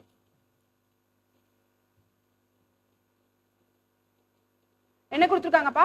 there must be an inverted population. தமிழ்ல என்ன கொடுத்துருந்தாங்க படிங்க.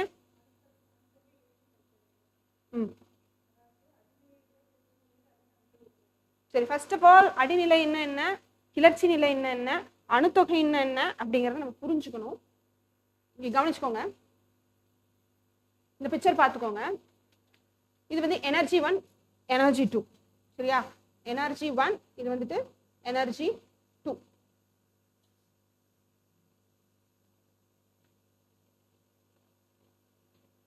ஓகே, ஸோ இது வந்து energy level 1, energy level 2, energy level 1, energy level 2. அப்போ இதுதான் வந்து என்னதுப்பா? அடிநிலை, கிரவுண்ட் ஸ்டேட்னு சொல்லுவாங்க. சரியா? இதுதான் என்னது? அடிநிலை. E2 தான் என்னதுப்பா? எக்ஸைட்டட் ஸ்டேட், கிளர்ச்சி நிலை. சரியா? கவனிச்சுக்கோங்க, அப்புறமா எழுதிக்கலாம். சரியா? இப்போ என்ன சொல்றாங்க? அதாவது ஒரு எனர்ஜி கொடுப்பாங்க. இங்க ஆட்டம்ஸ் இருக்கலாம், அதை நம்ம ஃபோட்டான்ஸ்னு எடுத்துக்கிறோம். இங்க என்ன எடுத்துக்கிறோம்? ஃபோட்டான்ஸ்னு எடுத்துக்கிறோம். Photons is the particle of, ஒளியின் மூலக்கூறு என்ன? ஒளியின் மூலக்கூறு ஃபோட்டான். சரிங்களா? இப்போ நம்ம என்ன பண்றோம் அப்படின்னா, இங்க இருக்கக்கூடிய அந்த ஆட்டம்ஸ், அந்த ஃபோட்டான்ஸை நம்ம என்ன பண்றோம் அப்படின்னா தூண்டுறோம். இதான் ஸ்டிமுலேட் பண்றதுன்னு அர்த்தம். அப்ப அந்த ஸ்டிமுலேட் பண்றதுக்கு ஒன்னா வந்து லைட்டை யூஸ் பண்ணும், இல்ல அப்படின்னா ஹீட் யூஸ் பண்ணும், வெப்பம் யூஸ் பண்ணும். புரியுது இல்லைங்களா? சோ ஆனா இங்க என்ன யூஸ் பண்றாங்க? ஃபோட்டானே எடுத்துக்கிறாங்க. அந்த ஃபோட்டான் வந்து என்ன சொல்றாங்கம்மா? H new. இது வந்து என்னதுமா? நியூ. இந்த சவுண்ட் சொல்லுவாங்க, NU நியூ அப்படின்னு சொல்லுவாங்க, நியூ. இப்போ இந்த Hங்கிறது என்னது? Blank constant. பிளாங்க்ஸ் கான்ஸ்டன்ட் எப்படி கிடைச்சிச்சு? H நியூ அப்படிங்கிறது எப்படி கிடைச்சிச்சு? ஃபர்ஸ்ட் ஃபோட்டான் அப்படிங்கிறது வந்துட்டு இட்ஸ் கைனடிக் எனர்ஜி. கைனடிக், அதுக்குள்ள இருக்கக்கூடிய எனர்ஜி என்ன எனர்ஜிப்பா? Kinetic energy. கைனடிக் எனர்ஜி என்னது? இயக்க ஆற்றல். சரிங்களா? இயக்க ஆற்றல். அதனுடைய ஃபார்முலா என்ன? mv². அது இப்படியும் சொல்லலாம், இன்னொரு மாதிரியும் சொல்லலாம். E is equal to hc. E is equal to hc by lambda. இங்க h வந்து என்னப்பா? Planck's constant. சரிங்களா? Planck's constant. c வந்து என்னது? velocity of light, ஒளியின் திசை வேகம். அதே மாதிரி லாம்டாங்கிறது என்னது? ஒளியின் அலைநீளம். சரிங்களா? ஒளியின் அலைநீளம். இப்போ இதுல இருந்து நம்ம என்ன பண்ண போறோம் அப்படின்னு பாத்துக்கிட்டீங்கன்னா, இதை நோட் பண்ணிக்கோங்க. இதை ஃபர்ஸ்ட் நோட் பண்ணிக்கோங்க, இது வரைக்கும் நோட் பண்ணிக்கோங்க. ஸோ அப்போ என்னென்னலாம் போட்டிருக்கணும்னா இந்த பிக்சர்ஸ் இருக்கணும். கிரவுண்ட் ஸ்டேட் அடிநிலை, எக்ஸைட்டட் ஸ்டேட் கிளர்ச்சி நிலை, பிளாங்க்ஸ் கான்ஸ்டன்ட் அப்படிங்கிறது H அப்படிங்கிறதுன்னு இருக்கணும். ஸோ என்ன எது மூலியமா நம்ம வந்துட்டு நம்மளுக்கு அவங்களுக்கு ஸ்டிமுலேட் பண்றோம்?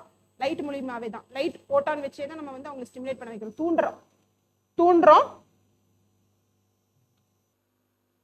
velocity of lightக்கு என்ன ஃபார்முலா? velocity of lightக்கு என்ன formula? C is equal to wavelength of the light into frequency of the light. பார்த்தமா? சவுண்ட்ல பார்த்தமா? velocity of soundக்கு சும்மா velocity அப்படின்னு நம்ம பார்த்தோம்னாலே wavelength into frequency.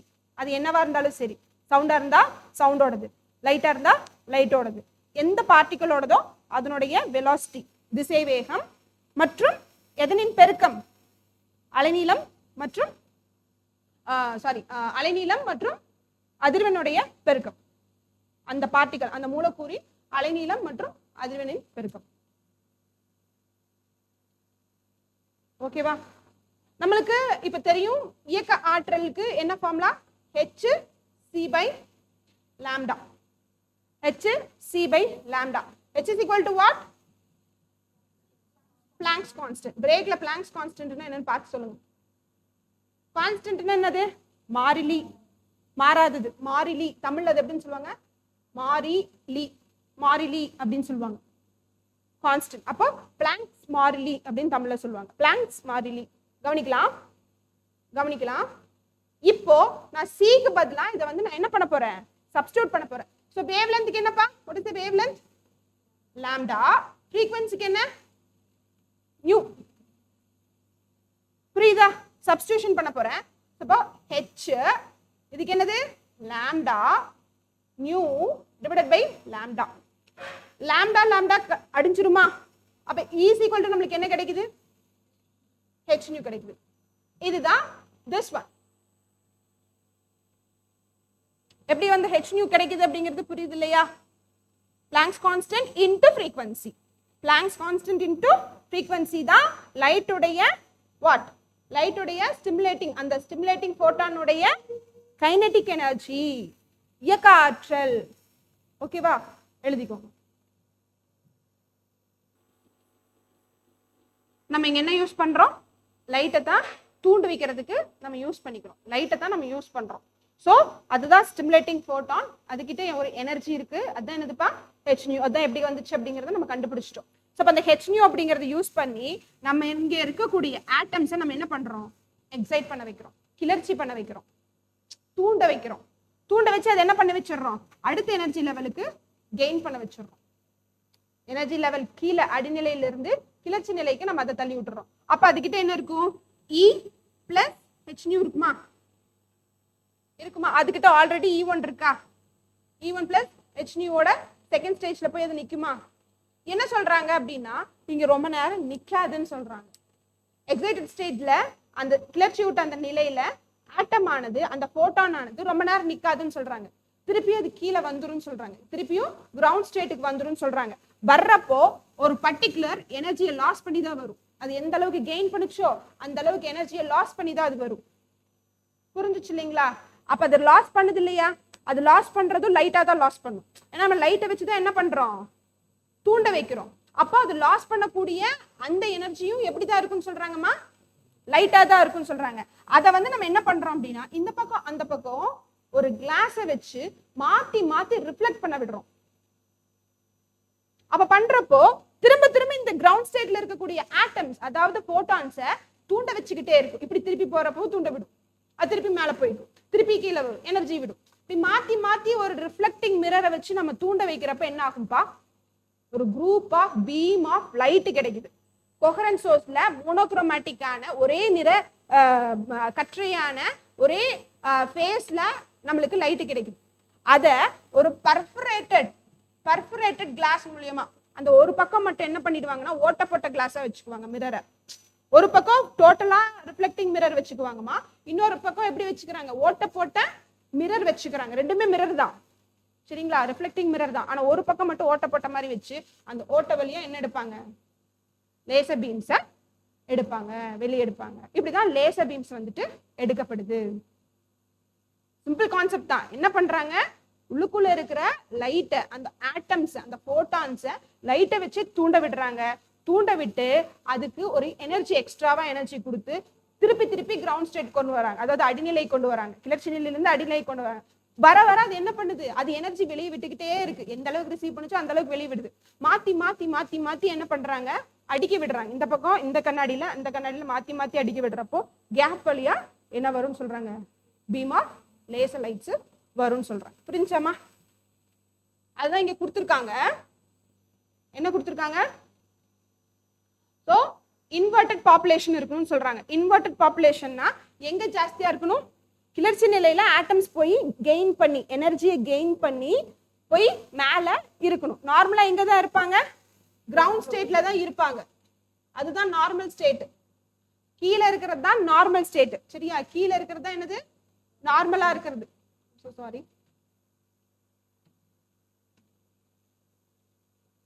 ஸோ இந்த E1ல இருக்கிறது தான். இப்போ இங்க ஆட்டம்ஸ் வந்து ஒரு 10 ஆட்டம் இருக்குன்னு வச்சுக்கோங்க. ஃபார் எக்ஸாம்பிளுக்கு சொல்ல வர 10 இருக்குன்னு வச்சுக்கோங்க. இதுதான் நார்மலா இருக்கிறது. இன்வெர்டட் பாப்புலேஷன் இருக்கணும். இன்வெர்டட் பாப்புலேஷன் என்னது? மாறாக இங்க அவங்க போய் நின்னுடணும். அப்ப இப்படி இருக்கணும்னு சொல்றாங்க. இங்க 1 2 இருக்கணும். இதுதான் இன்வெர்டட் பாப்புலேஷன். அப்ப இன்வெர்டட் பாப்புலேஷனை கொண்டு வரணும். எக்ஸைட்டட் ஸ்டேட்ல ஜாஸ்தியா இருக்கணும். அந்த ஆட்டம்ஸ் அந்த போட்டான்ஸ் ஜாஸ்தியா இருக்கணும். The excited state must be a metastable state. இடைநிலையாக இருக்க வேண்டும்னு சொல்றாங்க.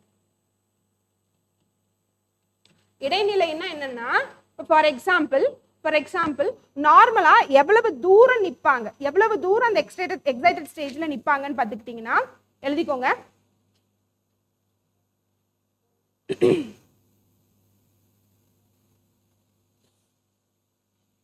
நார்மலா எனர்ஜியை வாங்கி மேல போய் நிக்கக்கூடிய நேரம் எவ்வளவு நேரம் நிப்பாங்கன்னா 10⁻⁻8 செகண்ட் வரைக்கும் தான் நிப்பாங்க. ஆனா அவ்வளவு தூரம் நின்னுச்சு அப்படின்னா லேசர் ப்ரொடக்ஷன் பண்ண முடியாது. புரியுதா? என்ன ஸ்டேட்டா இருக்கணும்னு சொல்றாங்க? மெட்டாஸ்டேபிள் ஸ்டேட்டா இருக்கணும்னு சொல்றாங்க. என்ன சொல்றாங்க? the excited state must be a metastable state. தமிழ்ல என்ன கொடுத்திருக்காங்க படிங்க. அந்த கிளர்ச்சி ஊற்ற நிலை இடைநிலையாக இருக்க வேண்டும் அப்படின்னு சொல்றாங்க. அப்ப அந்த இடைநிலை என்னன்னா 10⁻³ செகண்டா மாறி இருக்கணும்.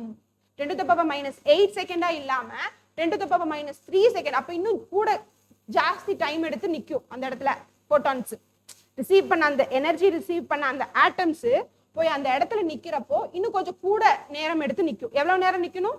10⁻³ மெட்டாஸ்டேபிள் ஸ்டேட் அப்படிங்கிறது இதுதான். இடைநிலை அப்படிங்கிறது இதுதான். நின்னுச்சுன்னா திருப்பி வர்றப்ப என்ன ஆகும்பா? எனர்ஜி ரிலீஸ் பண்ணி மாத்தி மாத்தி திருப்பி மேல இடைநிலையில போய் அவங்க நிக்கணும். அப்படி நின்னா நம்மளுக்கு என்ன வரும்? கண்டிஷன்ஸ் அதை அச்சீவ் பண்ணுச்சுன்னா லேசர் கிடைக்கும். அடுத்தது the emitted photon must stimulate further emission. போனாங்க இல்லையா, மேல போனாங்க இல்லையா, திரும்பி கீழே வந்தாங்க இல்லையா, ஒரு எமிஷன் விட்டாங்களா, அவங்க விட்டுட்டு தானே கீழே வராங்க, கிரவுண்ட் ஸ்டேட்டுக்கு வராங்க. அவங்க ஃபர்தர் எமிஷனுக்கு அவங்க ரெடி ஆகணும். போனவங்க கீழே வந்தவங்க திருப்பியும் எமிஷன் ஆகிறதுக்கு அவங்க ரெடி ஆகணும் அப்படிங்கிறாங்க. This is achieved this is achieved with the use of the reflecting mirrors at the end of the system. இது எப்படி அச்சீவ் பண்ண முடியும்னு சொல்றாங்க? நீங்க ரிஃப்ளெக்டிங் மிரர்ஸை கனெக்ட் பண்ணீங்கன்னா மட்டும்தான் இதை அச்சீவ் பண்ண முடியும். ஏன்னா அப்பதான் கீழே இருக்கக்கூடிய திரும்பி இருக்கக்கூடிய போட்டான்ஸ் வந்துட்டு எக்ஸைட் ஆகி கிளர்ச்சி விட்டு என்ன பண்ணுவாங்க? எனர்ஜி ரிலீஸ் பண்றப்ப நம்மளுக்கு லேசர் பீம்ஸ் கிடைக்கும் அப்படின்றாங்க. புரிஞ்சுச்சுங்களா? எழுதிக்கோங்க. பிரேக் எடுத்துக்கலாம். போயிட்டு வந்துட்டு வாட் இஸ் ரூபி லேசர் அப்படிங்கறத பார்ப்போம். அண்ட் ஹீலியம் நியான் லேசர் அப்படிங்கிறது என்னன்னு பார்ப்போம். இதுதான் நமக்கு சிலபஸ்ல இருக்கு. புரிஞ்சிருச்சு இல்லையா?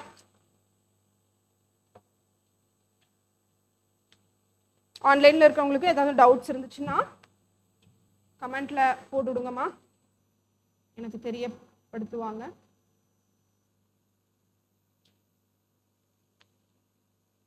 ஸோ உங்களுக்கு கொஸ்டின் வந்து மெட்டாஸ்டேபிள் ஸ்டேட்டோடைய நிலையோடைய டைமிங் என்னன்னு கேட்கலாம். 10⁻³ எங்க ஜாஸ்தியா இருக்கணும் அப்படிங்கறத கேட்கலாம். இதெல்லாம் கேட்பாங்கப்பா.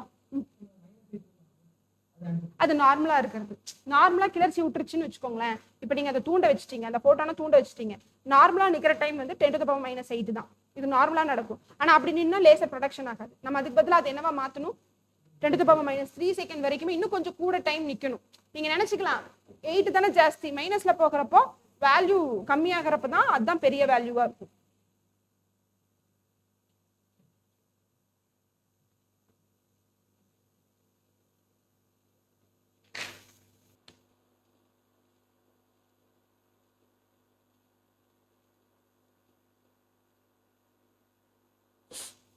இதுக்கு ஒரு வேல்யூ இருக்கு இல்லையா? 6.626 into 10⁻⁻34 joule second. Joule into second இல்லையா? Okay, hertz.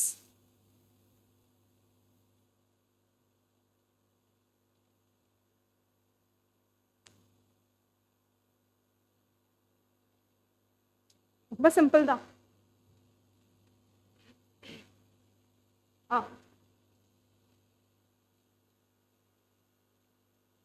So nothing but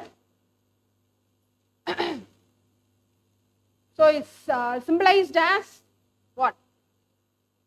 so Planck's மாறிலி அப்படிங்கிறத வந்துட்டு எப்படி நம்ம போடலாம், எப்படி நம்ம சொல்லலாம்? ஹெச் அப்படிங்கிறதோட நம்ம வந்துட்டு அதை குறியீடு பண்ணலாம். சரியா? அப்படிங்கிறாங்க. ஸோ இது நத்திங் பட் என்னன்னு சொல்றாங்கம்மா? It's a fundamental universal constant. சரியா? ஒரு யூனிவர்சல்ல இருக்கக்கூடிய ஒரு மாறிலி இல்ல, இது ஒரு அடிப்படையாக இருக்கக்கூடிய ஒரு மாறிலி. ஓகேவா? புரிஞ்சுச்சுங்களா? பிரபஞ்சத்தின் மாறிலி. That defines the quantum nature of an energy. What is quantum? What is quantum? குவாண்டம்னா என்ன பாருங்க, அதுக்கு பாருங்க. ஒன்னா டெஃபினிஷன் ஒரு பர்டிகுலர் டெஃபினிஷன் படிக்கிறப்போ அதுல வரக்கூடிய வார்த்தைகளுக்கு டெஃபினிஷன், அதுல இன்னொரு வார்த்தைகளுக்கு வரதுக்கு உண்டான definition. What is quantum? Quantum physics இருக்கு இல்லையா? குவாண்டம் இயற்பியல் இருக்கு. What is quantum? What is quantum? S Srinivas சொல்லுங்க. General quantity or science. இன்னும் கொஞ்சம் வேற மாதிரி.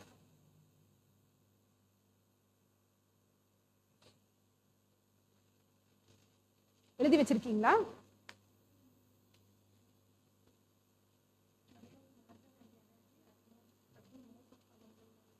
at the most fundamental level. சரியா? இப்ப குவாண்டம் அப்படிங்கிறது என்னன்னு சொல்றாங்கப்பா? What is quantum? ஒரு நிமிஷம், இதுக்கு சுத்தும் போல இல்ல வந்துரும். Okay, so what is quantum? மா ஒரு விஷயம் படிக்கிறோம்னா we have to know about in detail. சரியா? so in physics quantum is the minimum amount of any physical entity involved in an interaction. Quantum is a discrete quantity of an energy proportional in magnitude to the frequency of the radiation it represents. இன்னும் பாப்போம். While quantum refers to a general quantity or size, it is the most often used in physics as a measure of the smallest amount of something, usually energy, that something can possess. The plural form of quantum அதெல்லாம் நமக்கு தேவையில்ல. ஒன்றும் இல்லைப்பா, ஒன்றும் இல்லை. இப்போ இந்த picture பாருங்க, இந்த பிக்சர் பாருங்க.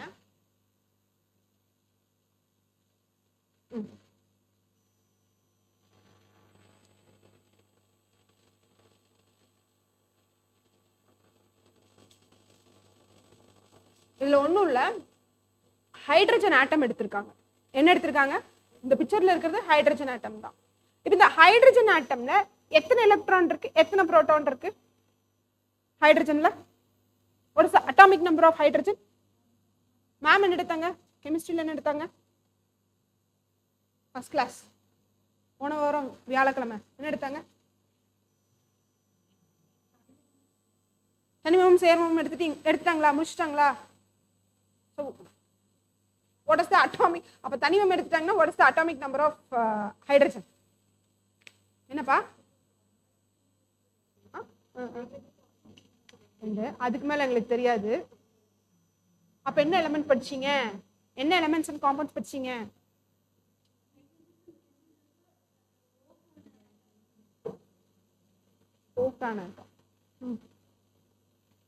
சொல்லுங்க, தப்பா இருந்தாலும் பரவாயில்ல, சொல்லுங்க, நம்ம திருத்திக்கலாம். இல்லடா, அது வந்து என்னன்னா வாட்டருக்கு, அது வந்து வாட்டருக்கு. நான் கேட்கறது ஹைட்ரஜனுக்கு மட்டும் தான் கேட்டுட்டு இருக்கேன். கெமிஸ்ட்ரி கிளாஸ் அட்டென்ட் பண்ணோர், வேதியியல் வகுப்பை ஹைட்ரஜன் கரெக்ட் தான்டா. அணு எண் என்ன? ஒன்று தான். சரிங்களா? இப்போ அணு எண்ணுக்கு தகுந்த மாதிரி தானே எலக்ட்ரான்ஸ் புரோட்டான்ஸ் இருக்கும். What is atomic number? That is nothing but number of electrons or number of protons. அப்படிதானே படிச்சீங்களா இல்லையா? ஆமா. சோ அப்ப ஹைட்ரஜனுக்கு அட்டாமிக் நம்பர் என்னப்பா? 1. அப்ப அதுல எத்தனை புரோட்டான் இருக்கும்? 1. எத்தனை எலக்ட்ரான் இருக்கும்? 1. இப்ப இந்த எலக்ட்ரான்ஸ்ல ஒரு குறிப்பிட்ட ஸ்மால் குவான்டிட்டிஸ் ஃபண்டமெண்டல் குவான்டிட்டிஸால ஆயிருக்குன்னு சொல்றாங்க. புரோட்டான்ஸும் அதே போலதான் என்ன இருக்கு, சின்ன சின்ன ஃபண்டமெண்டல் குவான்டிட்டிஸால ஆயிருக்குன்னு சொல்றாங்க. அதை பத்தின படிப்புக்கு பேர் தான் என்னது? குவாண்டம். இருக்கிறதுலே ஸ்மால் சைஸ் என்ன, அதான் குவாண்டம் பிசிக்ஸ். அதை பத்தின படிப்புக்கு பேர் தான் என்னதுப்பா? Quantum physics. கமிங் டு நம்மளுடைய பிளாங்க்ஸ் கான்ஸ்டன்ட்க்கு வந்துடலாம். சோ கவனிக்கலாம்ப்பா, கவனிக்கலாம். ஸோ என்ன சொல்லிருக்காங்க? ஸோ இது வந்து ஒரு fundamental universal constant. that defines the quantum nature of an energy and relates the energy of a photon. இப்போ இங்க photon அப்படிங்கிறது என்னது? what is photon? லைட் உடைய பார்ட்டிகல் இல்லையா, ஒளியின் மூலக்கூறு. சரிங்களா? அப்போ அதனோட எனர்ஜி, அதனுடைய ஃப்ரீக்வன்சி, அது அந்த எனர்ஜி எதை பேஸ் பண்ணுது அப்படின்னு சொல்றாங்க? ஃப்ரீக்வன்சியும் போட்டான். அந்த போட்டான் அப்படிங்கறத அந்த குவாண்டம் பத்தி படிக்கிறதுக்கு தான் இதுக்கு என்ன அர்த்தம்னு சொல்றாங்க? Blanks constant. இது வந்து ஒரு மாறிலி அப்படின்னு சொல்றாங்க. இதனோட இன்டர்நேஷனல், அதாவது எஸ்ஐ யூனிட் என்ன அப்படின்னு பார்த்துக்கிட்டோம் அப்படின்னா இதுக்கு ஒரு வேல்யூ இருக்கு. என்ன வேல்யூ அப்படின்னு பாக்குறப்போ ஒன்னா ஜூல் செகண்ட் சொல்லலாம், இல்ல ஜூல் பை ஹெர்ட்ஸ். ஏன்னா 1/s தான் என்னதுப்பா? ஹெர்ட்ஸ். ஆமா தானே? 1/s தானே? ஏன்னா நம்மளுக்கு ஃப்ரீக்வன்சி அப்படிங்கிறப்ப கேட்டப்ப என்ன சொல்லுவோம்? ஒரு செகண்டுக்கு எவ்வளவு வைப்ரேஷன்ஸ் ஆகுது, ஒரு செகண்டுக்கு எவ்வளவு வைப்ரேஷன்ஸ் ஆகுது. That is nothing but what? Hertz. அப்ப அந்த ஹெர்ட்ஸ் அப்படிங்கிறது மேல போயிடுச்சுன்னா ஹெர்ட்ஸ் பவர் -1. புரிஞ்சுங்களா? இந்த வேல்யூ போட்டுக்கோங்க. இந்த எஃப் தான் வந்துட்டு நியூ. ஐ திங்க் புரியும்னு நினைக்கிறேன் உங்களுக்கு. இங்க எஃப் அப்படிங்கிறது வந்து நியூ தான். இந்த விஏவே ஒரு மாதிரி டிசைனா போட்டோம் இல்லையா, அதுதான். சரியா?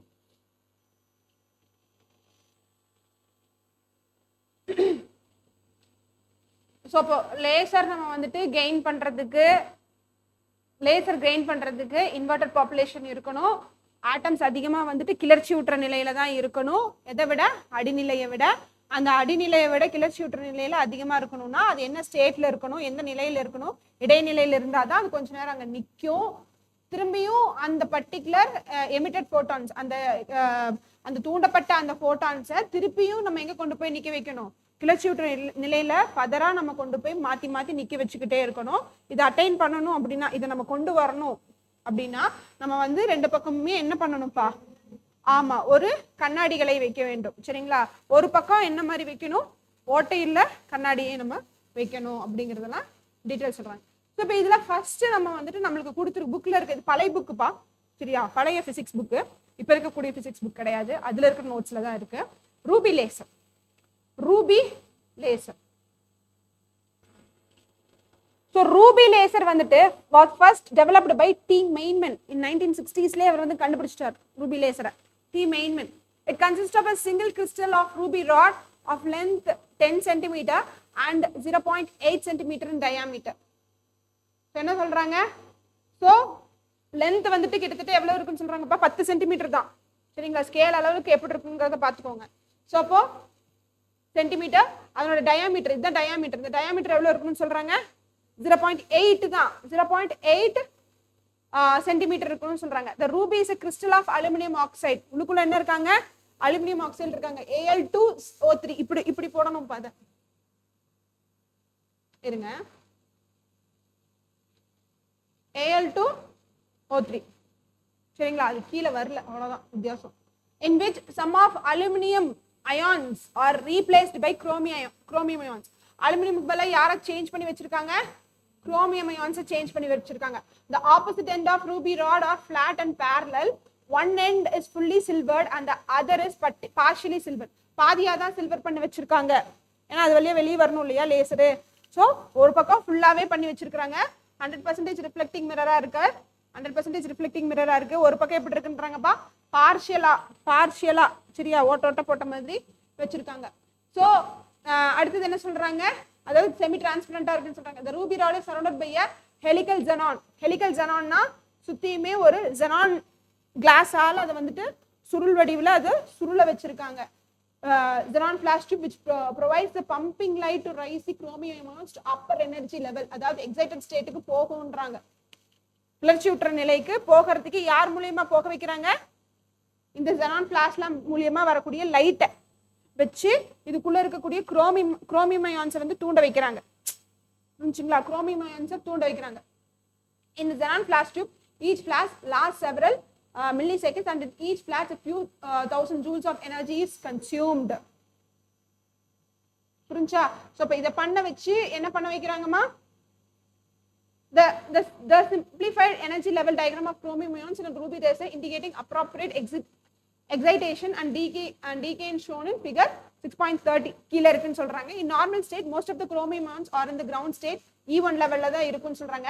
when the ruby rod is radiated by a flash of light எவ்வளவு கொடுக்குறாங்கப்பா 5500 ஆம்ஸ்ட்ராங் ரேடியேஷன் அளவுக்கு கொடுக்குறாங்க அந்த xenon flash lamp மூலமா கொடுக்குறப்போ அது என்ன கலர்ல இருக்குமா யா அது வந்துட்டு green கலர்ல இருக்கு green கலர் ஃபோட்டான்ஸா இருக்காங்க நான் green கலர்ங்கறத green கலரே எடுத்துக்கலாம் சரியா green கலரா இருக்கக்கூடிய ஃபோட்டான்ஸா இருக்கு or absorbed by the chromium ions xenon flash lamp மூலமா என்ன கலர் கொடுக்குறாங்க அதுல போகக்கூடிய கலர் என்னவா தான் இருக்குது green கலரா கொடுக்குறாங்க சரியா or absorbed by the chromium ions which are pumped to the excited state கிளர்ச்சியுற்ற நிலைக்கு அனுப்பப்படுகின்றது the excited ions gives a part of its energy to the crystal lattice and decay without so அங்க இருந்து திருப்பி வர்றப்ப என்ன ஆகுதுன்னு சொல்றாங்க decay ஆகி தங்கிட்டு இருக்கக்கூடிய எனர்ஜியை லீக் பண்ணிட்டு தான் அது கீழே வருதுன்னு சொல்றாங்க the giving any without any radiation to the metastable state so இங்க பாத்தீங்கன்னா தெரியும் so E3 E2 E1 level E1 ல இருந்து ஸ்ட்ரைட்டா எங்க போயிடுறாங்கப்பா E3 க்கு போயிடுறாங்க ஆனா E3 ல இருந்து E2 வர்றப்போ எந்த விதமான ரேடியேஷன்ஸும் எந்த விதமான எனர்ஜி கொடுக்குற அளவுக்கு வரல இந்த E2 லெவல் தான் என்னது மெட்டாஸ்டேபிள் ஸ்டேட் அந்த மெட்டாஸ்டேபிள் ஸ்டேட் இடைநிலையில இருந்து கீழே வர்றப்போ தான் என்ன விடுறாங்க ஃபோட்டான்ஸை விடுறாங்க இனிஷியலா அந்த இந்த இது மூலமா கொடுத்த அந்த லைட் என்ன லைட் கிரீன் கலர் லைட் அதை புரிஞ்சுக்கணும் நம்ம புரிஞ்சுச்சுங்களா ஏன்னா நான் இதை எடுத்தேன்னா இது அழிஞ்சிடும் ஓகே எங்க இருந்தோம்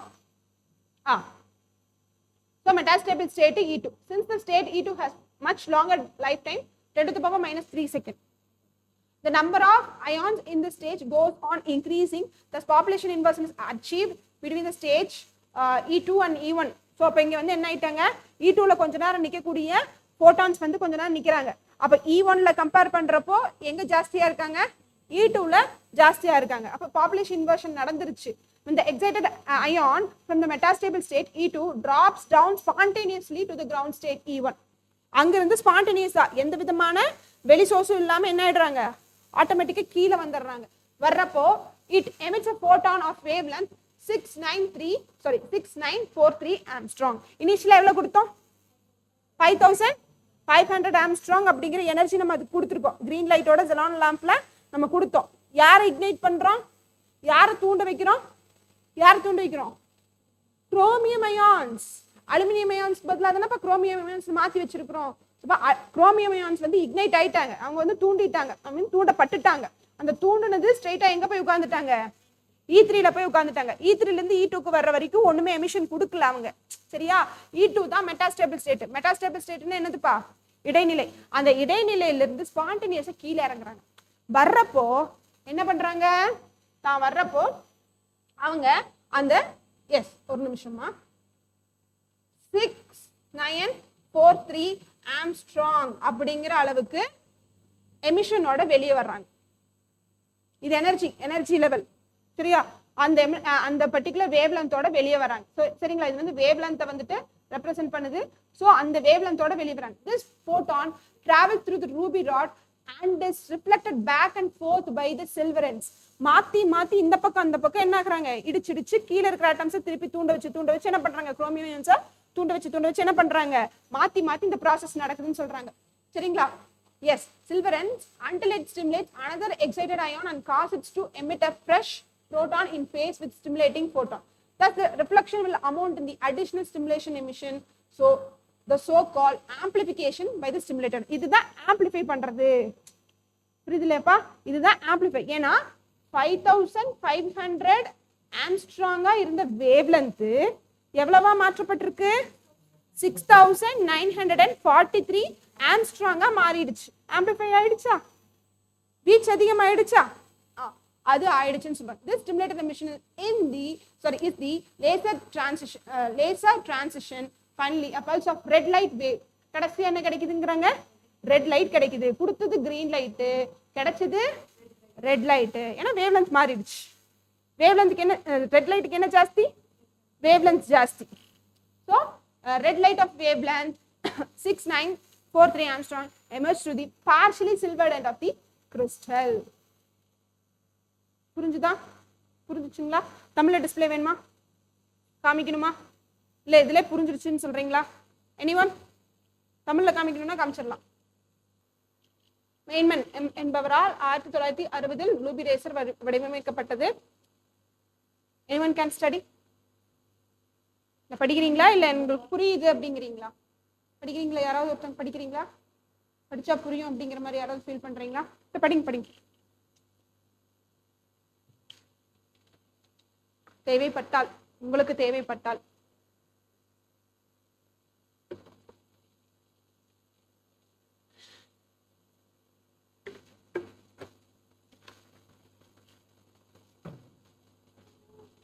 xenon ஃபிளாஷ் லேம்ப் அப்படிங்கிறது xenon தெறிப்பு குழாய். பகுதி எதிரொலிப்பு ஆடி 100% முழு எதிரொலிப்பு ஆடி. சரியா? ரூபி தண்டு. ரூபி ரேசரில் உள்ள குரோமியம் அணுக்களின் கிளர்ச்சி மற்றும் அடிநிலை ஆற்றல் மட்டங்கள் காட்டப்பட்டுள்ளன. சாதாரண நிலையில் பெரும் பாலான குரோமிய அணுக்கள் அடிநிலை E1 இருக்கும். ஒளி தெறிப்பு குழாயினால் ஒளியூட்டப்படும் போது 5500 ஆம்ஸ்ட்ராங் அலைநீளம் கொண்ட பச்சை நிற ஒளி போட்டான்களை குரோமியம் அயனிகள் உட்கவர்ந்தால், குரோமியம் அயான்ஸ் வந்து என்ன பண்றாங்க, வாங்கிக்கிறாங்க. அதை வாங்கிட்டு என்ன ஆகுறாங்க, அவை கிளர்ச்சி நிலைக்கு E3க்கே போயிடுறாங்க, E3க்கு செல்கின்றன. இந்த கிளர்ச்சி அயனிகள் ஆற்றலின் ஒரு பகுதியை படிகத்தின் அணிக்கோவைக்கு கொடுத்துவிட்டு கதிர்வீசலை வெளிவிடாமல் இடைநிலை E2க்கு வராங்க. E2 அடையும். E2 நிலையில் ஆயுட்காலம் 10⁻³ வினாடிகள் என்பதால் அதிகம். எனவே இடைநிலையில் அணுக்களின் எண்ணிக்கை தொடர்ந்து உயரும். இவ்வாறு E1 E2 நிலைக்கிடையே அணுத்தொகை ஏற்றம் ஏற்படுகிறது. அதாவது இன்வெர்டட் பாப்புலேஷன் ஆகுது. இடைநிலை E2வில் உள்ள கிளர்ச்சி அயனி தன்னிச்சையாக அடிநிலைக்கு செல்லும் போது 6943 ஆம்ஸ்ட்ராங் அலைநீளம் கொண்ட போட்டான்களை வெளிவிடும். இந்த போட்டான் ரூபி தண்டின் வெளியே சென்று முன்னும் பின்னும் ஆடிகளால் பிரதிபலித்து கிளர்ச்சி அயனிகளை தூண்டி புதிய போட்டான்களை அதே கட்ட நிலையில் உண்டாக்கும். இவ்வாறான பிரதிபலிப்புகள் தூண்டும் உமிழ்வு நிகழ்ச்சியை கூடுதலாக உண்டாக்கும். இந்த தூண்டு உமிழ்வுதான் லேசர் நிகழ்வு ஆகும். இறுதியாக 6943 ஆம்ஸ்ட்ராங் அலைநீளம் கொண்ட சிவப்பு நிற ஒளி துடிப்புகள் பகுதி வெளிப்பூச்சு பெற்ற படிகத்தின் முனை வழியே வெளிவரும். நம்ம சொன்ன விஷயம் தான் இந்த பர்டிகுலர் இதுல இருக்கு. ஓகேவா? இந்த பிக்சர் பார்த்துக்கோங்க. E1ல இருந்து தெறிப்பு பெயர்வு அப்படிங்கிறது மூலியமாக வாங்கிட்டு E3க்கு ஸ்ட்ரெயிட்டா போயிடுறாங்க. E3ல போயிட்டு அங்க வந்து பாத்துக்கிட்டீங்கன்னா குறை ஆயுள் நிலை அப்படின்னு சொல்லப்படுது. குறை ஆயுள்னா என்னது? ஹாஃப் லைஃப் ஸ்பேன், இங்கிலீஷ்ல சொல்லுவாங்க ஹாஃப் லைஃப் ஸ்பேன். அங்கிருந்து எந்த விதமான கதிர்வீச்சு பெயர்வு வந்துட்டு கிடைக்கிறது கிடையாது. E2க்கு வராங்க. E2ங்கிறது என்னது? Metastable state. இடைநிலைக்கு வராங்க. இடைநிலையில இருந்து ஆட்டோமேட்டிக்கா ஸ்பான்டேனியஸா கீழே வந்துருவாங்க. வர்றப்போ அவங்க எவ்வளவு வெளிவிடுறாங்க? 6943 ஆம்ஸ்ட்ராங். அதாவது கொஞ்சம் வேவ்லென்த் அதிகமானதோட விடுறாங்க. அந்த வேவ்லென்த் அதிகமானதுனாலே அதோட நிறம் வந்து மாற்றப்படுகின்றது. என்னவாக மாறுகின்றது? சிவப்பு நிறமாக மாறி கீழே வருகின்றது. இப்ப கிரீனா கொடுத்தது சிவப்பு நிறத்தோட வருது. நெக்ஸ்ட் கிளாஸ் வரப்போ லேசர்ஸ் உடைய பயன்பாடுகள் பார்த்துட்டோம். Applications of laser.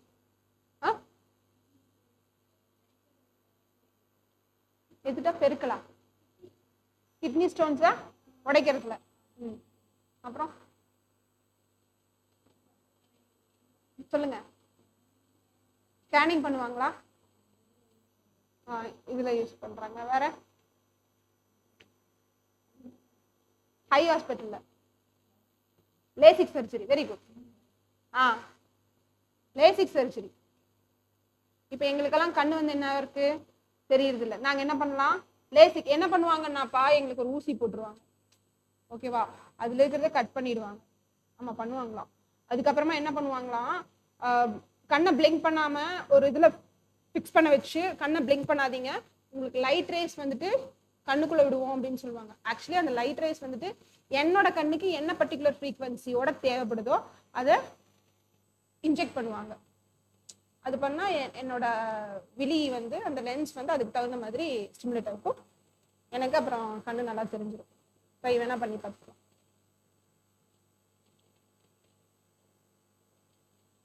நம்மளுக்கு நார்மலா இங்க ஊசி போடுறதுக்கே வலிக்கும், கண்ணுல ஊசி போடுறதுக்கு ரொம்ப பயமா தான், வேற ஒண்ணும் இல்லை.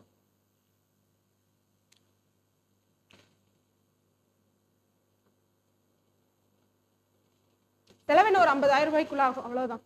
பண்றதுன்னா பண்ணிக்கலாம். வேற அங்க யூஸ் பண்றாங்க. ஆமா, என்ன இந்த முக்கியமா இந்த காஸ்மெட்டிக்ஸ் லைன்ஸ்ல எல்லாம் நிறைய லேசர் சர்ஜரி அப்படின்னு சொல்லுவாங்க. இங்க இந்த போர்ஸ் எல்லாம் ஓப்பன் ஆயிருக்கு ஜாஸ்தியா, ஒருத்தவங்களுக்கு எல்லாம் குண்டு குழியுமா இருக்கும் இல்லையா, அதை அடைக்கிறதுக்கு, ரிமூவ் பண்றதுக்கு. அண்ட் ஹேர் ரிமூவலுக்கும் லேசர் யூஸ் பண்ணுவாங்க. ஹேர் ரிமூவல், எக்ஸ்ட்ரா ஹேர்ஸ் எல்லாம் நிறைய பேருக்கு ஃபேஷியல் ஹேர்ஸ் எல்லாம் இருக்கும் இல்லையா, அது ரிமூவ் பண்றது. லேசர் பயன்பாடு நிறைய இருக்கு. கட்டிங்ஸ்க்கு யூஸ் பண்ணுவாங்க. கட்டிங்க்கு ஏதாவது ஒரு மெட்டலே வந்து கட் பண்றதுக்கு, அது அப்படி உங்களுக்கு தெரியுமான்னு தெரியல எனக்கு. ஒரு இப்போ தண்ணியை வந்து ரொம்ப அதிவேகமா ஆனா கூர்மையா விட்டோம்னா கட் பண்ணும், தெரியுமா? கேள்விப்பட்டிருக்கீங்களா? தண்ணி தண்ணி ஃபாஸ்டா இருக்கணும், அதனோட ஸ்பீட் ரொம்ப ஃபாஸ்டா இருக்கணும். அந்த மாதிரி ஒரு மிஷின்ல இருந்து கூர்மையா இருக்கணும், ஆனா ஒரு ஊசி மாதிரி இருக்கக்கூடிய கூர்மையா போகக்கூடிய தண்ணியா போற வழியில இருக்கணும். அது ஒரு பொருளவே கட் பண்ணும். சர்ச் பண்ணி பாரு யூடியூப்ல, வீட்டுக்கு போயிட்டு நான் சொன்ன விஷயம் இருக்கா அப்படிங்கறத சர்ச் பண்ணி பாரு. போஸா வர்றாங்க இல்லையா, இன்டென்ஸா வர்றாங்க இல்லையா, இன்டென்ஸா வர்றப்போ என்ன பண்ணும்? கட் பண்ணும். அது போயிடலாமா?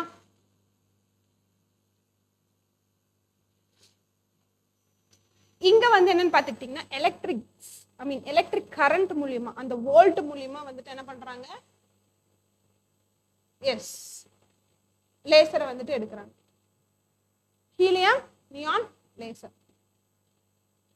A continuous and intense laser beam can be produced with the help of gas lasers. A simplified diagram shown in the figure. இங்க வந்து பாத்துக்கிட்டீங்கன்னா helium neon gas laser is shown in the figure. Helium neon laser system. Laser system consists of a quartz discharge tube. இதுக்கு பேர் வந்துட்டு discharge tube பா. சரியா? தமிழ்ல உங்களுக்கு காமிக்கிறதுக்கு என்னன்னு பேரு? Quartz discharge tube containing helium and neon in the ratio of 1:4. இது கேட்கலாம், என்ன ரேஷியோல எடுக்கிறாங்க ஹீலியம் நியானும், என்ன ரேஷியோ? ஹீலியம் எத்தனை எடுக்கிறாங்க? ஒரு ஹீலியம் எடுத்தா நியான் வந்து 4 எடுக்கிறாங்க. நியான் அப்படிங்கிறது என்னது? First of all elements and compounds படிச்சிட்டீங்க. What is neon? Yeah, it's a gas. what type of a gas? என்ன மாதிரி வாயு இது? நியான் மந்த வாயு, இனர்ட் கேஸ்ன்னு சொல்லுவாங்க. சரிங்களா? Inert case. சரி, okay. So 1:4 at a total pressure of about 1 millimeter of Hg. அதாவது எந்த பர்டிகுலர் பிரஷர்ல எடுத்திருக்காங்க? Hgங்கிறது what is Hg? What is Hg? எதனுடைய கெமிக்கல் சிம்பல் இது? Mercury. Hg. One end of the tube is fitted with the, ஏன்னா நம்மளுக்கு pressure எல்லாமே மெர்க்குரியில இதுதான் வந்துட்டு சொல்லுவாங்கம்மா. சரிங்களா? One end of the tube is fitted with a perfectly reflecting mirror and the other end with a partially reflecting mirror. A powerful radio frequency generator is used to produce a discharge in the gas so that the helium atoms are excited to a higher energy level. So, இப்போ என்ன பண்றாங்கப்பா? Power supply வந்துட்டு connect பண்ணியிருப்பாங்க. சரியா? உள்ளுக்குள்ள என்ன எடுத்திருக்காங்கம்மா? ஹீலியமும் நியானும் case ஸ்டேட்ல எடுத்திருக்காங்க. அதான் விஷயம், கேஸ் ஸ்டேட்ல. ஆனா அங்க அப்படி எடுக்கல. அங்க வந்துட்டு மெட்டல் கோட்டிங் எப்படி எடுத்திருந்தாங்க? அலுமினியமுக்கு பதிலாக குரோமியம் ஆக்சைடு அப்படிங்கறத எடுத்திருக்காங்க. எடுத்துக்கிட்டு அதை சுத்தி எதை மூலியமா இது பண்ணியிருந்திருக்காங்க? ஜெனான் ஃபிளாஷ் லேம்ப் மூலியமா இது பண்ணியிருந்திருக்காங்க. இங்க அப்படி இல்லை. இங்க வந்து என்ன பண்ணிட்டாங்க? கரண்ட் கனெக்ஷன் கொடுத்துட்டாங்க. உள்ளுக்குள்ள கேஸ் எடுத்திருக்காங்க. அதான் விஷயம். The energy level diagram for helium neon atoms are shown in the figure. மேல இருக்கு. When an electric discharge passes through the gas, the electron in the discharge tube collide with the helium and neon atoms and excites them to metastable state 20.61 electron volt. சரியா? And 20.66 electron volt respectively above the ground state. Some of the excited helium atoms transfer their energy to unexcited neon atoms by collision. Thus, helium atoms help in achieving a population inversion in neon atoms. So, என்ன பண்றாங்க? Helium just ஹெல்ப்புக்காக வச்சுக்கிறாங்க. Helium யார் கூட போய் collide பண்ண விடுறாங்க, மோத விடுறாங்க? மெர்க்குரியா? நியான். நியான் ஆட்டம்ஸ் கூட மோத விடுறாங்க. அப்படி மோத விடுறப்போ பாப்புலேஷன் இன்வர்ஷன் வந்துட்டு ஆட்டோமேட்டிக்கா நடக்குதுன்னு சொல்றாங்க. இப்போ யார் இன்க்ரீஸ் ஆயிட்டா? நியான் நியான் நியான் தான் மேலே போயிட்டாங்க. சரிங்களா?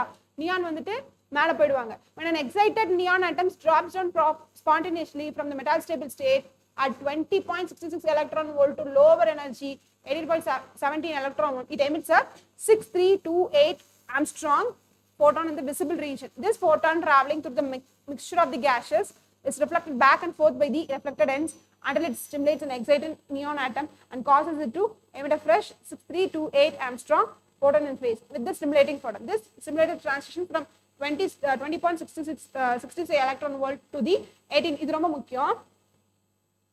ஸோ என்ன சொல்றாங்கப்பா? மெட்டாஸ்டேபிள் ஸ்டேட்ல இருக்கிறதுல எவ்வளவு எலக்ட்ரான் வோல்ட்டோட இருக்காங்க? நியானு 20.66 எலக்ட்ரான் வோல்ட்டோட இருக்காங்க. மெட்டாஸ்டேபிள் ஸ்டேட்ல இருந்து கீழே வர்றப்ப அவங்க என்ன வர்றாங்க? 18.70 எலக்ட்ரான் வோல்ட்டோட கீழே வருவாங்க. அவங்க எமிட் பண்ணுவாங்க ஒரு எனர்ஜியை. அதுதான் என்னது? அங்க 6943, இங்க 6328 ஆம்ஸ்ட்ராங். கிட்டத்தட்ட ரெட் லைட் கூட சேர்ந்தது தான் வேவ் லென்த். புரிஞ்சுச்சுங்களா? ஸோ அப்போ அவங்க இதை திருப்பி விடுறப்போ, திருப்பியும் நியானா போய் அவங்க போய் டிஸ்டர்ப் பண்றப்போ, மாத்தி மெட்டாஸ்டேபிள் ஸ்டேட்ல இருந்து கீழே வர்றப்போ என்ன பண்ணுதுன்னு சொல்றாங்க? அவுட்புட் என்ன வருதுன்னு சொல்றாங்க? through spontaneous emission emitting incoherent light. From this, the energy level E, the neon atoms are brought to the ground state through collision with the walls, the tube, and the final transition is radiationless. So இப்போ இதுல இருந்து வர்றது radiationless தான் வந்துட்டு நம்மளுக்கு கிடைக்கின்றது அப்படிங்கறாங்க. புரியுதாமா? இங்க பாருங்க, இந்த பிக்சர் பாருங்க. ஃபர்ஸ்ட் ஹீலியம் ஆட்டம்க்கு 0 எலக்ட்ரான் வோல்ட் இருக்கு. ஓகேவா? இப்போ இவங்களை வச்சுதான் நியானை வந்து என்ன பண்றாங்கம்மா? மோத விடுறாங்க. ஏன்னா நியான் தானே ஜாஸ்தி. ஹீலியம்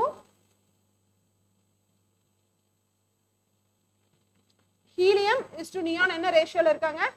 1:4. இவங்களை வச்சு இவங்களை என்ன பண்றாங்க? கொலைட்னா என்னது? டிஷம் பண்றது, மோத விடுறது. அப்படி பண்றப்போ இவங்களுக்கு என்ன ஆயிடுதுமா? இவங்களுக்கு வந்துட்டு 20.61 எலக்ட்ரான் வோல்ட் டியூ டு கொலிஷன்னால நியான் ஆட்டம்ஸ்க்கு எவ்வளவு கிடைக்குது? 20.66 வோல்ட் கிடைக்குது. புரியுதா? இங்கிருந்து 18.17 எலக்ட்ரான் வோல்ட்டுக்கு வர்றப்போ என்ன பண்றாங்க? லேசர் எமிஷன் கொடுக்குறாங்க. புரியுது இல்லைங்களா? திருப்பியும் இந்த 18.17 எலக்ட்ரான் வோல்ட்ல இருந்து திருப்பியும் அவங்க நியான் ஆட்டமா கீழே வர்றப்போ எந்த விதமான ரேடியேஷனும் இல்லாம கீழே வர்றாங்க. ஸோ ஒன்ஸ் இங்கிருந்து இங்க வர்றப்பதான் அவங்க ரேடியேஷன்ஸை கொடுக்குறாங்க அப்படின்னு சொல்றாங்க. இதை வந்து திருப்பி என்ன பண்றாங்க? ரிஃப்ளெக்டிங் மிரர்ஸை வச்சு இங்க பார்ஷியலி ரிஃப்ளெக்டடு வச்சு என்ன பண்றாங்கப்பா? இவங்களை தூண்ட விட்டு இவங்களை வச்சு இவங்களை தூண்ட விட்டு என்ன கொண்டு வராங்க? லேசர் பீம்ஸை கொண்டு வராங்க. புரிஞ்சுச்சுங்களா? சரி, தமிழ்ல காமிச்சிடலாமா?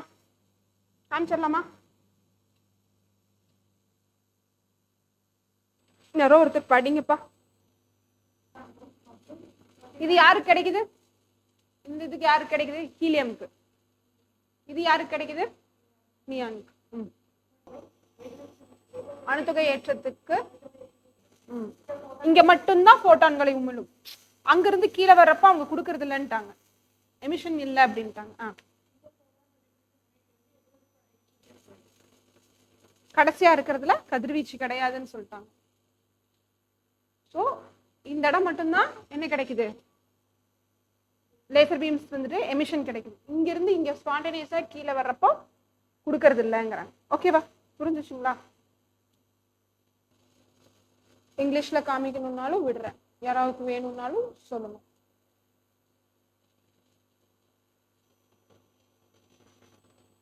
அந்த டயக்ராம் மட்டுமே போட்டுக்கிட்டீங்கனாலும் ஓகேவா தான் இருக்கும். அந்த டயக்ராம் போட்டு பக்கத்துலேயே எக்ஸ்பிளனேஷன் குட்டி குட்டியா எழுதி, டயக்ராம் கொஞ்சம் பெருசா போட்டுக்கோங்க. போட்டுட்டு ஈஸி வே ஆஃப் ரைட்டிங் சொல்ல வரேன், அங்கேயே குட்டி குட்டியா எழுதிக்கிட்டீங்கனாலும் ஓகே. இவங்களுக்கும் ரெட் கலர் தான், இதுலயும் ரெட் வந்துட்டு தான் கிடைக்கும். ஏன்னா இது 6328 இல்லையா, அவங்க 6943. இதுக்கு கலர்ல இருக்காது, இதுக்கு கலர் கிடையாது. ஆமா, நியானுக்கு ஒரு கலர் இருக்கு, நியான் கேஸுக்குன்னே ஒரு கலர் இருக்கு.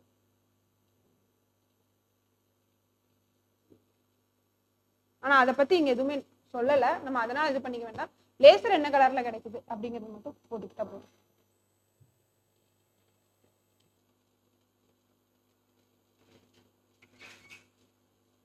தொழில்துறை இண்டஸ்ட்ரீஸ்ல லேசர் கற்றையினை பயன்படுத்தி வைரம் மற்றும் கடினமான தடித்த தகடு போன்றவற்றில் மிக நுண்ணிய துளைகள் இடலாம். சொன்ன இல்லையா, என்ன பண்ணலாம்?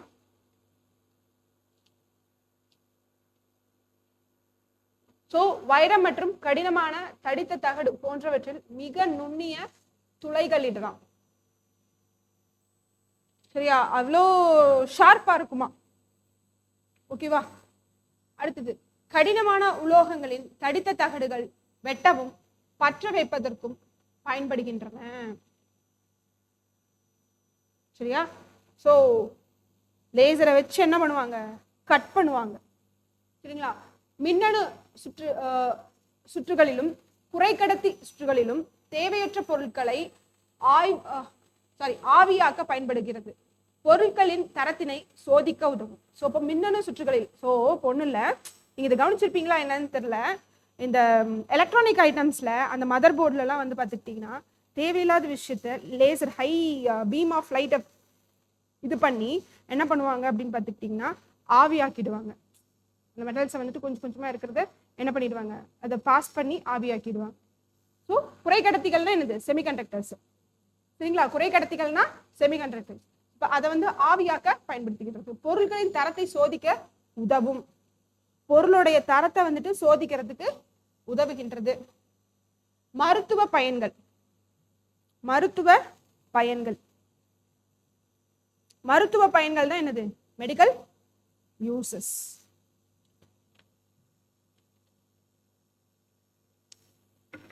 இங்கிலீஷ்ல காமிக்கணுமாப்பா?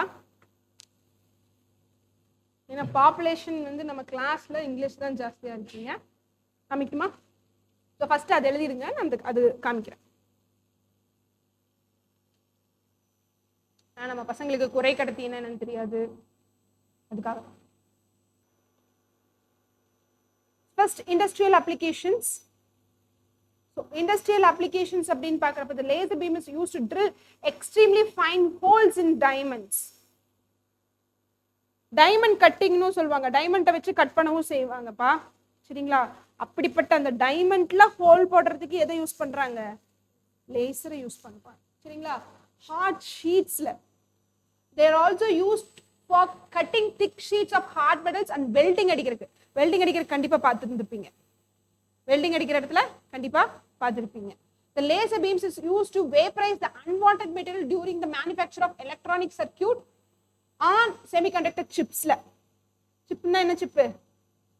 என்ன சிப்பு? Micro chips. அப்படின்னா லேஸ் சிப்ஸா?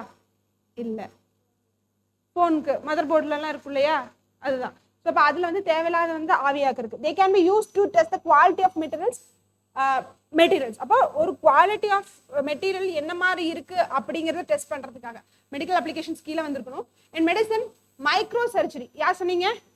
கிட்னி ஸ்டோன்ஸை பிரேக் பண்றதுக்கு micro surgery has been possible due to narrow angular spread of the laser beam. It can be used in the treatment of kidney stone. Tumour கட்டிங்கும் பண்ணலாம்ப்பா.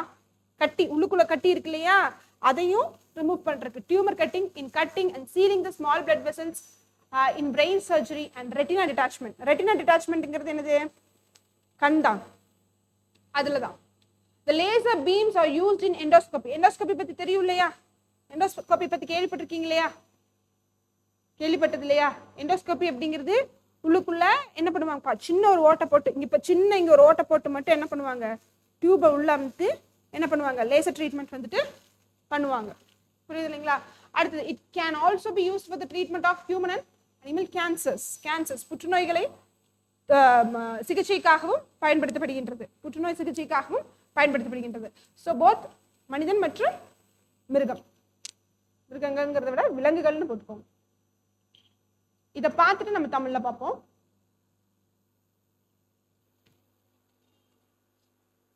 Scientific and engineering applications. Since the laser beam can stay on at a single frequency இருக்க முடியும் இல்லையா, இருக்கிறனால தான் வச்சுட்டு இருக்காங்க. ஒரே ஃபேஸா இருக்குனாலே என்ன அர்த்தம்? ஒரே ஃப்ரீக்வன்சியோட தான் இருக்காங்க. பக்கத்துல இருக்கக்கூடிய அவங்களோட லைட்ஸ் ஒரே ஃப்ரீக்வன்சில தான் இருக்காங்க, ஒரே வேவ் லென்த்ல தான் இருக்காங்க. அப்பதான் அவங்க ஃபேஸ் என்ன ஆக முடியும், ஒன்று மேலே ஒன்று கொஹரண்ட்டாக இருக்க முடியும், ஒரு இயல்பு கொண்டதாக இருக்க முடியும். சரிங்களா? ஸோ சிங்கிள் ஃப்ரீக்வன்சியில் இருக்கிறதுனால it can be modulated to transmit large number of messages at a time in radio, television and telephone. So ஒரே ஃப்ரீக்வன்சி இருக்கிறதுனால அவங்க ரொம்ப டிஸ்ட்ரக்ட் ஆகாத கம்யூனிகேஷன் நல்லா பண்ணுவாங்க. புரிஞ்சுக்கணும். இப்போ நம்மளுக்கு எஃப்எம் தெரியும், ஏஎம் தெரியும், அதெல்லாம் என்னதுப்பா? ஏஎம் அப்படிங்கிறது ஆம்ப்ளிடியூட் மாடுலேஷன், எஃப்எம் அப்படிங்கிறது ஃப்ரீக்வன்சி மாடுலேஷன். அது ஃப்ரீக்வன்சி பேஸ் பண்ணி ஃப்ரீக்வன்சியை மாடுலேட் பண்ணி கொண்டு வராங்க. அதே ஏஎம் அப்படிங்கிறது என்னது? ஆகாசவாணிங்கிறது என்னது?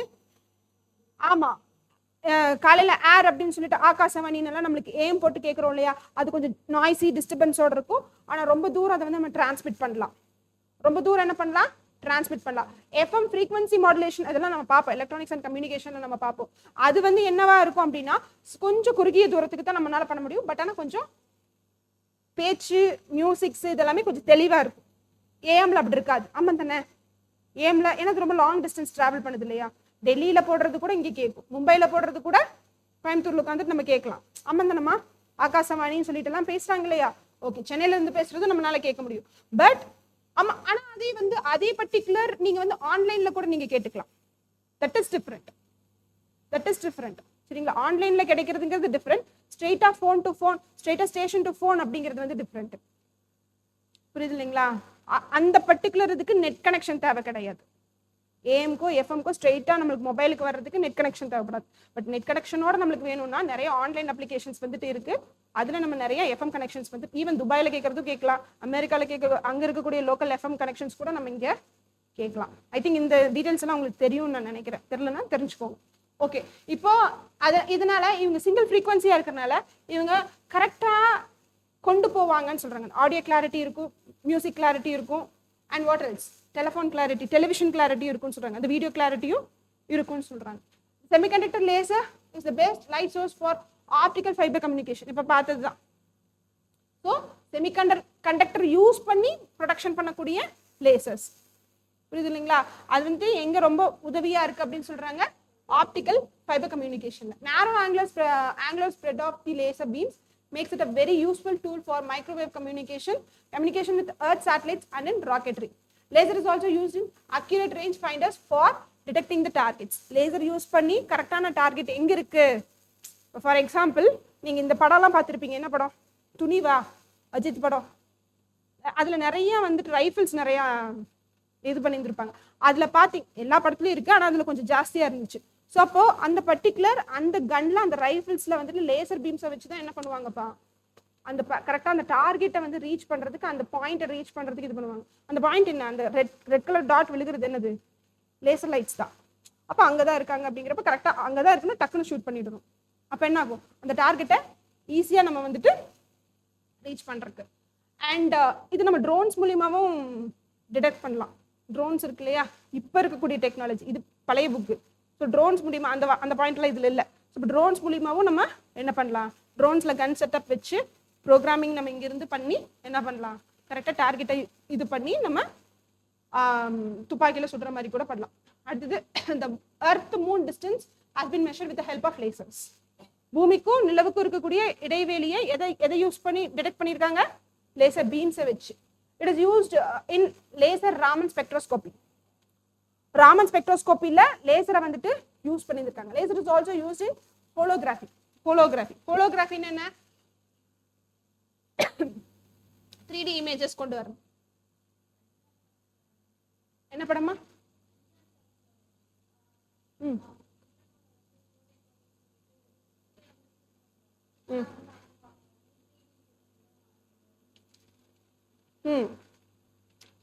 ஹோலோகிராம் அப்படிங்கிறது வந்துட்டு 3D, இப்போ முன்னாடியே வந்து நிக்கிற மாதிரி. இப்போ இந்த வர்ச்சுவல் இதெல்லாம் வருது இல்லையா, வர்ச்சுவாலிட்டி அப்படிங்கிறது இருக்குது இல்லையா, ஒருத்தவங்களை முன்னாடி கொண்டு வந்து நிக்க வைக்கிற மாதிரி பண்றதெல்லாம் இருக்கு இல்லையா, அது. ஸோ அப்போ அது 3D டைமென்ஷன்ஸ்ல கொண்டு வருது. Laser beams can determine precisely the distance, velocity and direction as well as the size and form of the objects by means of the reflected signals in a radar. So இப்போ radar சிக்னல்ஸை இது பண்ணி அது என்ன சைஸ்ல இருக்கு, அது எந்த டைரக்ஷன்ல இருக்கு, என்ன வெலாசிட்டியில போயிட்டு இருக்கு, எவ்வளவு தூரத்துல இருக்கு அப்படிங்கிறத நம்ம டிட்டர்மைன் பண்ணலாம், நம்மளால கண்டுபிடிக்க முடியும். சரிங்களா? எவ்வளவு பெருசா இருக்கு, என்ன இதில் இருக்குது அப்படிங்கிறது. ஏன்னா laser is nothing but light. Laser அப்படிங்கிறது என்னப்பா, லைட்டு தான். ஆனால் என்ன கொஹரண்ட்டாக போகிறாங்க, அதனால அவங்களுக்கு இன்டென்ஸ் கொஞ்சம் ஜாஸ்தி. சரிங்களா? இப்போ ஹோலோகிராஃபின்னா என்னன்னு பார்ப்போம். இப்போ நம்ம சக்தி சொன்ன விஷயம்தான் ஹோலோகிராஃபின்னா என்னன்னு பார்ப்போம். When an object is photographed by a camera, a 2-dimensional image of 3-dimensional object is obtained. ஆமாம் தானே? இப்போ நீங்கள் வந்து என் கண்ணுக்கு தெரியுது, எப்படி தெரியுறீங்க? 3-dimensional தான் தெரியுறீங்க. சரிங்களா? இப்போ நான் உங்களை ஃபோட்டோ எடுக்கிறேன், எனக்கு நீங்கள் எப்படி கிடைப்பீங்க? 2-dimensional தான் கிடைப்பீங்க. 2D இமேஜ் தான் கிடைக்கும். எக்ஸு ஒய் தான் கிடைக்கும். அது கூட சேர்த்து எக்ஸ்ட்ராவாக ஒன்று கிடைக்கிறது என்னது? 3D. புரியுதையா? இப்போ நீங்கள் எனக்கு தெரியுறது 3Dயில் தெரியுறீங்க, ஆனால் ஃபோட்டோ எடுத்தால் 2Dயில் தான் இருக்கும். உங்களோட இப்போ நான் இப்போ உங்களை பார்க்குறப்போ அந்த பின்னாடி ஆங்கிள் வந்துட்டு என் கண்ணுக்கு இப்போ நல்லாவே தெரியுது, ஆனால் ஃபோட்டோவில் தெரியுமா? தெரியாது. அதை தான் சொல்ல வராங்க. A 3-dimensional image of an object can be formed to be holographic. ஆனால் holography is nothing but picture தான். அதுல என்ன கிடைக்குதா? 3-dimensional image கிடைக்குதுன்னு சொல்றாங்க. ஹோலோகிராஃபில கிடைக்குதுன்னு சொல்றாங்க. In ordinary photography, the amplitude of the light wave is recorded on the photographic film. In holography, both the phase and the amplitude of the light waves are recorded on the film. The resulting photograph is called hologram அப்படின்னு சொல்றாங்க. Resulting photograph நமக்கு எப்படி கிடைக்கும்ன்றாங்க? Hologram போட்டோகிராஃபா கிடைக்கும்னு சொல்றாங்க. இருங்க நம்ம பார்த்துடலாம்.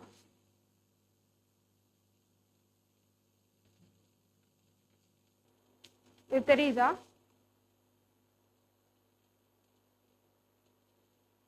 Picture தெரியுதா?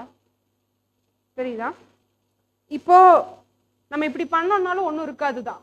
சரிங்களா? இங்க ஒருத்தவங்களை கொண்டு வரலாம், இப்படி பண்ணோம் அப்படின்னாலும் அவங்கள நம்மளால டச் பண்ண முடியாது, ஃபீல் பண்ண முடியாது. பட் ஆனால் நம்ம கண்ணுக்கு தெரியும். இதுதான் ஹோலோகிராம். நான் இதைத்தான் அப்பவும் என்ன சொன்னேன், ஜீன்ஸ் படம் அப்படின்னு நான் சொன்னேன். இல்லாத ஐஸ்வர்யாவை என்ன கொண்டு வருவாங்க? ட்வின்னா இருக்கக்கூடிய ஐஸ்வர்யாவை கொண்டு வருவாங்க. ஆனா போய் யார் போய் தொடுவா? செந்தில் போய் தொட்டுட்டு இருப்பாரு, ஆனா உணர முடியாது இல்லையா? அதுக்கு பதிலாக தான் அவர் வந்து என்ன பண்ணிட்டு இருப்பாரு, இது பண்ணிட்டு இருப்பாரு. யார்? செந்தில் பண்ண மாட்டாரு, பிரசாந்த் போய் டான்ஸ் ஆடுவாரு, தொட ட்ரை பண்ணுவாரு. ஆனா என்ன ஆகாது, அந்த ஐஸ்வர்யாவை இது பண்ண முடியாது. இதுதான் ஹோலோகிராம். புரிஞ்சு இல்லைங்களா? இந்த மாதிரி டெக்னாலஜி பேஸ் பண்ணி கொண்டு வர்றது. இது வந்து எது மூலியமா அட்டைன்மெண்ட் பண்றாங்கம்மா?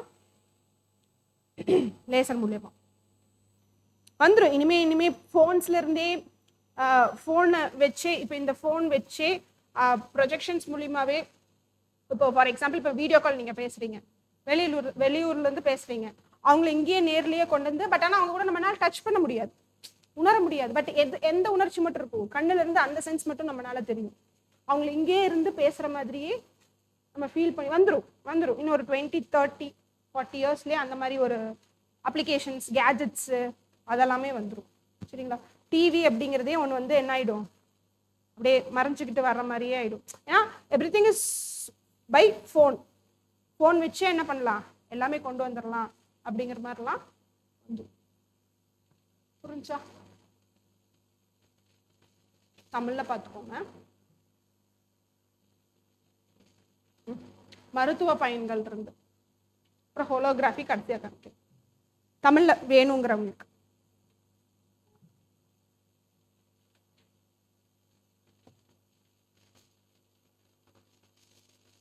நம்ம யோசிச்சு பார்த்தோமா, 1990களில் இப்படி ஒரு ஃபோன் வரும் அப்படிங்கிறத நம்ம யோசிச்சு பார்த்தோமா?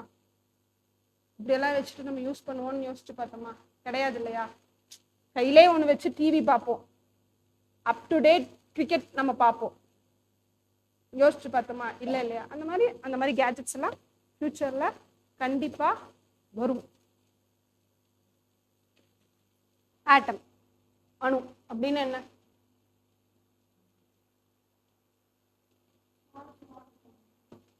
Smallest particle. சரி, ஆட்டம் கூட டெஃபினிஷன் சொன்னவங்களா யாரு? கெமிஸ்ட்ரி போகல, நம்ம நியூக்ளியர் பிசிக்ஸ்க்கு வந்திருக்கோம். என்ன சொன்னாரு டால்டன்? ஜான் டால்டன் என்ன சொன்னாரு? டால்டன் என்ன சொன்னாரு?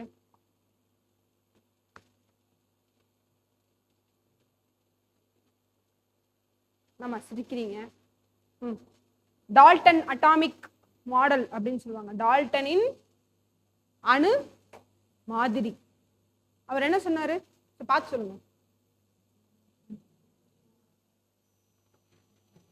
சில விஷயம் வந்து சயின்ஸ் தானே, ஸோ அதனால கெமிஸ்ட்ரிக்கும் சரி பிசிக்ஸ்க்கும் சரி காமனாக இருக்கும் சரிங்களா. ஆட்டமு, புரோட்டானு, எலக்ட்ரானு, நியூட்ரானு.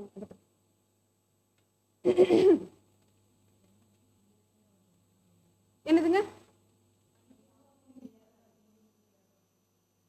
ஓகே. ஒவ்வொரு ஆட்டமுக்கும் டிஃப்ரெண்ட் சைஸில் இருக்கும். ஆமாம், அட்டாமிக் ஸ்ட்ரக்சர் வந்துட்டு ஈச் அண்ட் எவ்ரி எலமெண்ட்ஸுக்கும் ஆட்டமுக்கும் எப்படி இருக்கும், டிஃப்ரெண்ட்டாக இருக்கும். ஏன் அதுக்கு சைஸ் டிஃபர் ஆகுது? ஏன் அட்டாமிக் ஸ்ட்ரக்சர் ஒவ்வொன்றுக்கும் ஒவ்வொரு விதமான மாறுபாடோட இருக்கு? என்ன காரணம்? சொல்லுங்க. எண்ணிக்கை பொறுத்து அது மாறுபடுகின்றது. ஆமா, எலக்ட்ரான்ஸ் எண்ணிக்கை ஜாஸ்தி ஆச்சுன்னா சைஸ் பெருசாகும், எலக்ட்ரான்ஸ் எண்ணிக்கை கம்மியாச்சு அப்படின்னா சைஸ் கம்மியாயிடும். சரியா? சரி, டால்டன் அட்டாமிக் தியரி சொல்லுங்க. அவர் என்ன சொன்னாரு? டால்டன் என்ன சொன்னாரு சொல்லுமா சக்தி. வந்தியா? வரல. சரி, வேற யார் வந்தீங்க? காவியா வந்தியாடா? சொல்லுங்க. நான் கேட்ட பாயிண்ட் டால்டன் என்ன சொன்னாங்க, அது இன்னும் வரல. என்ன சொன்னாங்கடா?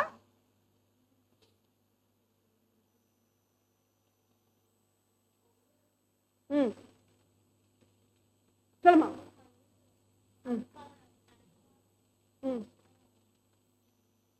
ஃபர்ஸ்ட் ஆஃப் ஆல் டால்டன் என்ன சொல்லுவார் அப்படின்னா, ஆட்டம் வந்துட்டு இதுக்கு மேல அதை பிரிக்க முடியாதுன்னு சொல்லிடுவார். ஆட்டம் அதுதான் கடைசி, அதுல இருந்து அதை வந்து ஸ்பிளிட் பண்ணவே முடியாது, அதுதான் அதனுடைய கடைசி பார்ட்டு அப்படிங்கிறத சொல்லுவார். இன்னொரு விஷயம் என்ன சொல்வாரு அப்படின்னா, ப்ளம் புட்டிங் மாடல் சொன்னது யாரு? Who told atom is a plum pudding model? Plum pudding மாதிரி யார் சொன்னா? தாம்சன். அவர் என்ன சொல்லிட்டு போயிட்டாரு? புட்டிங் தெரியும் இல்லையா,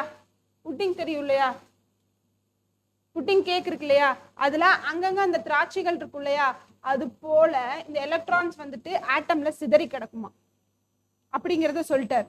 சரிங்களா? இப்படி ஒவ்வொருத்தவங்களும் ஒவ்வொரு விதமான கான்செப்ட்ஸோட வர்றாங்க. சரிங்களா? அதுல அதிகமா அக்செப்ட் பண்ணது யாருதுன்னா நம்மளுடைய டால்டன் சொன்னதுதான் வந்துட்டு அக்செப்ட் பண்ணப்பட்டுச்சு. ஏன்னா அவர் என்ன சொன்னாரு அப்படின்னா, ஏதோ ஒண்ணு நடுவுல இருக்கு, அதே மாதிரி இதை வந்து இது மேல ஸ்பிளிட் அப் பண்ண முடியாது, இதுதான் கடைசி. ஸோ இது வந்து ரொட்டேட் ஆயிட்டு இருக்கு. எலக்ட்ரான்ஸுங்கிறது அவர் கண்டுபிடிக்கல. ஃபர்ஸ்ட் ஆஃப் ஆல் யார் கண்டுபிடிச்சா? இவர் தான், ஜே தாம்சன் தான் கண்டுபிடிச்சாங்க. புரோட்டான்ஸை கண்டுபிடித்தவர்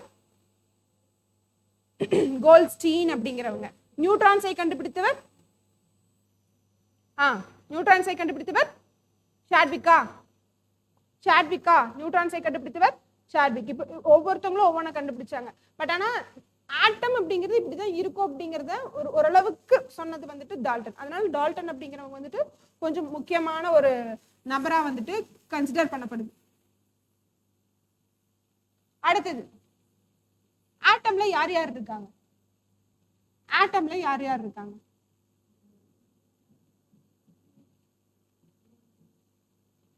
நியூக்ளியஸ், சுத்தி இருக்கிறவங்க, அந்த பாத்வே பேர் என்னப்பா?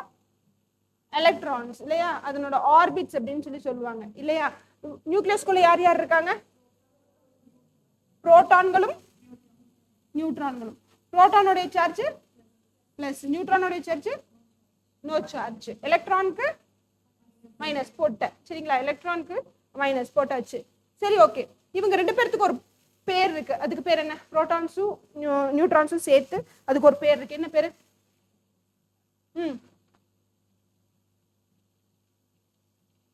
நியூக்ளியான்ஸ் சொல்லுவாங்க.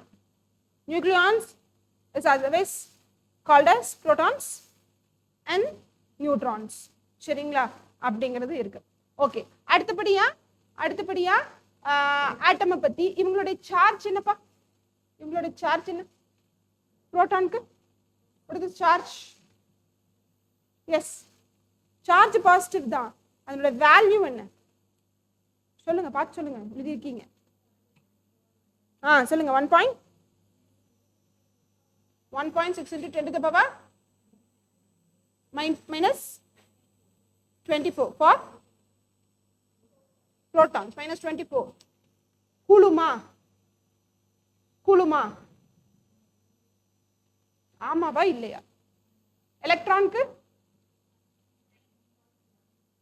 1. எதுக்குடா 9.1 into அப்படியா 9.1 ரியலி? சார்ஜ் வந்துட்டு எப்படி இருக்கும்?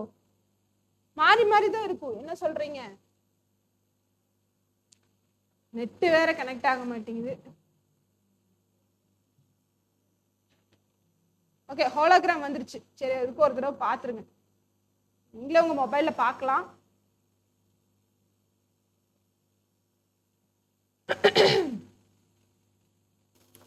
ஸோ ஃபார் அதான் நானே யோசிச்சேன், என்னடா இது தப்பா வருதே அப்படின்ற மாதிரி.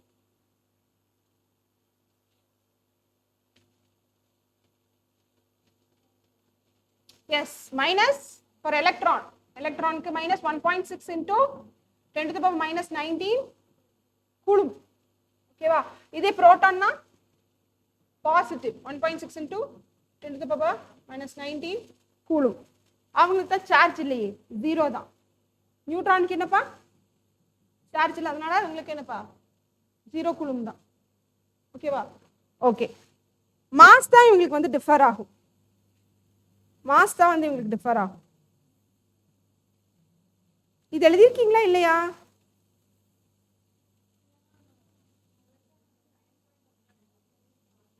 சார்ஜா? அது மாஸ் தெரியாம மாஸ் கொடுத்துருப்பாங்க. மாஸ் வந்து கொடுத்துருப்பாங்க.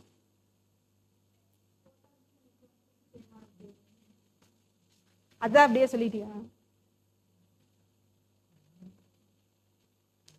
இல்லப்பா, நல்லா கவனிச்சுக்கோங்க.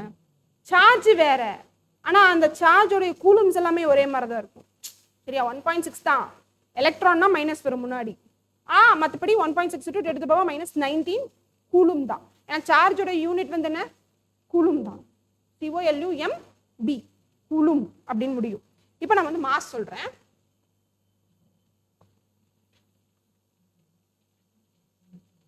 ஃபார் மாஸ்னா என்னப்பா? ஆமா, நிறை. நிறைன்னு என்ன? எவ்வளவு இருக்காங்க, அதோட வெயிட் புரியறதுக்காக சொல்ல வர வெயிட் அப்படிங்கிறது. So for electron 9.109 into 10 to the power minus 31 mass இல்லையா? அதனால எப்படி ரெப்ரசென்ட் பண்ணும்? கேஜியில் தான் ரெப்ரசென்ட் பண்ணும். சரியா? இப்போ புரோட்டான் இட் இஸ், இவங்களுக்கு வந்துட்டு பார்த்துக்கிட்டிங்கன்னா மாஸே இருக்காது. யாருக்கு? எலக்ட்ரானுக்கு. அதனால தான் அவங்க வெளியே சுத்துறாங்க. நீங்க இந்த வேல்யூ பார்த்தோன்னு ஜாஸ்தியா இருக்காங்கன்னு நினைச்சுக்காதீங்க. இந்த பவரை பாருங்க ஃபர்ஸ்ட். -31. சரியா? இங்க பாருங்க, இது வந்துட்டு 1.6. சரியா? 1.673 into 10 to the power minus 27 தான்.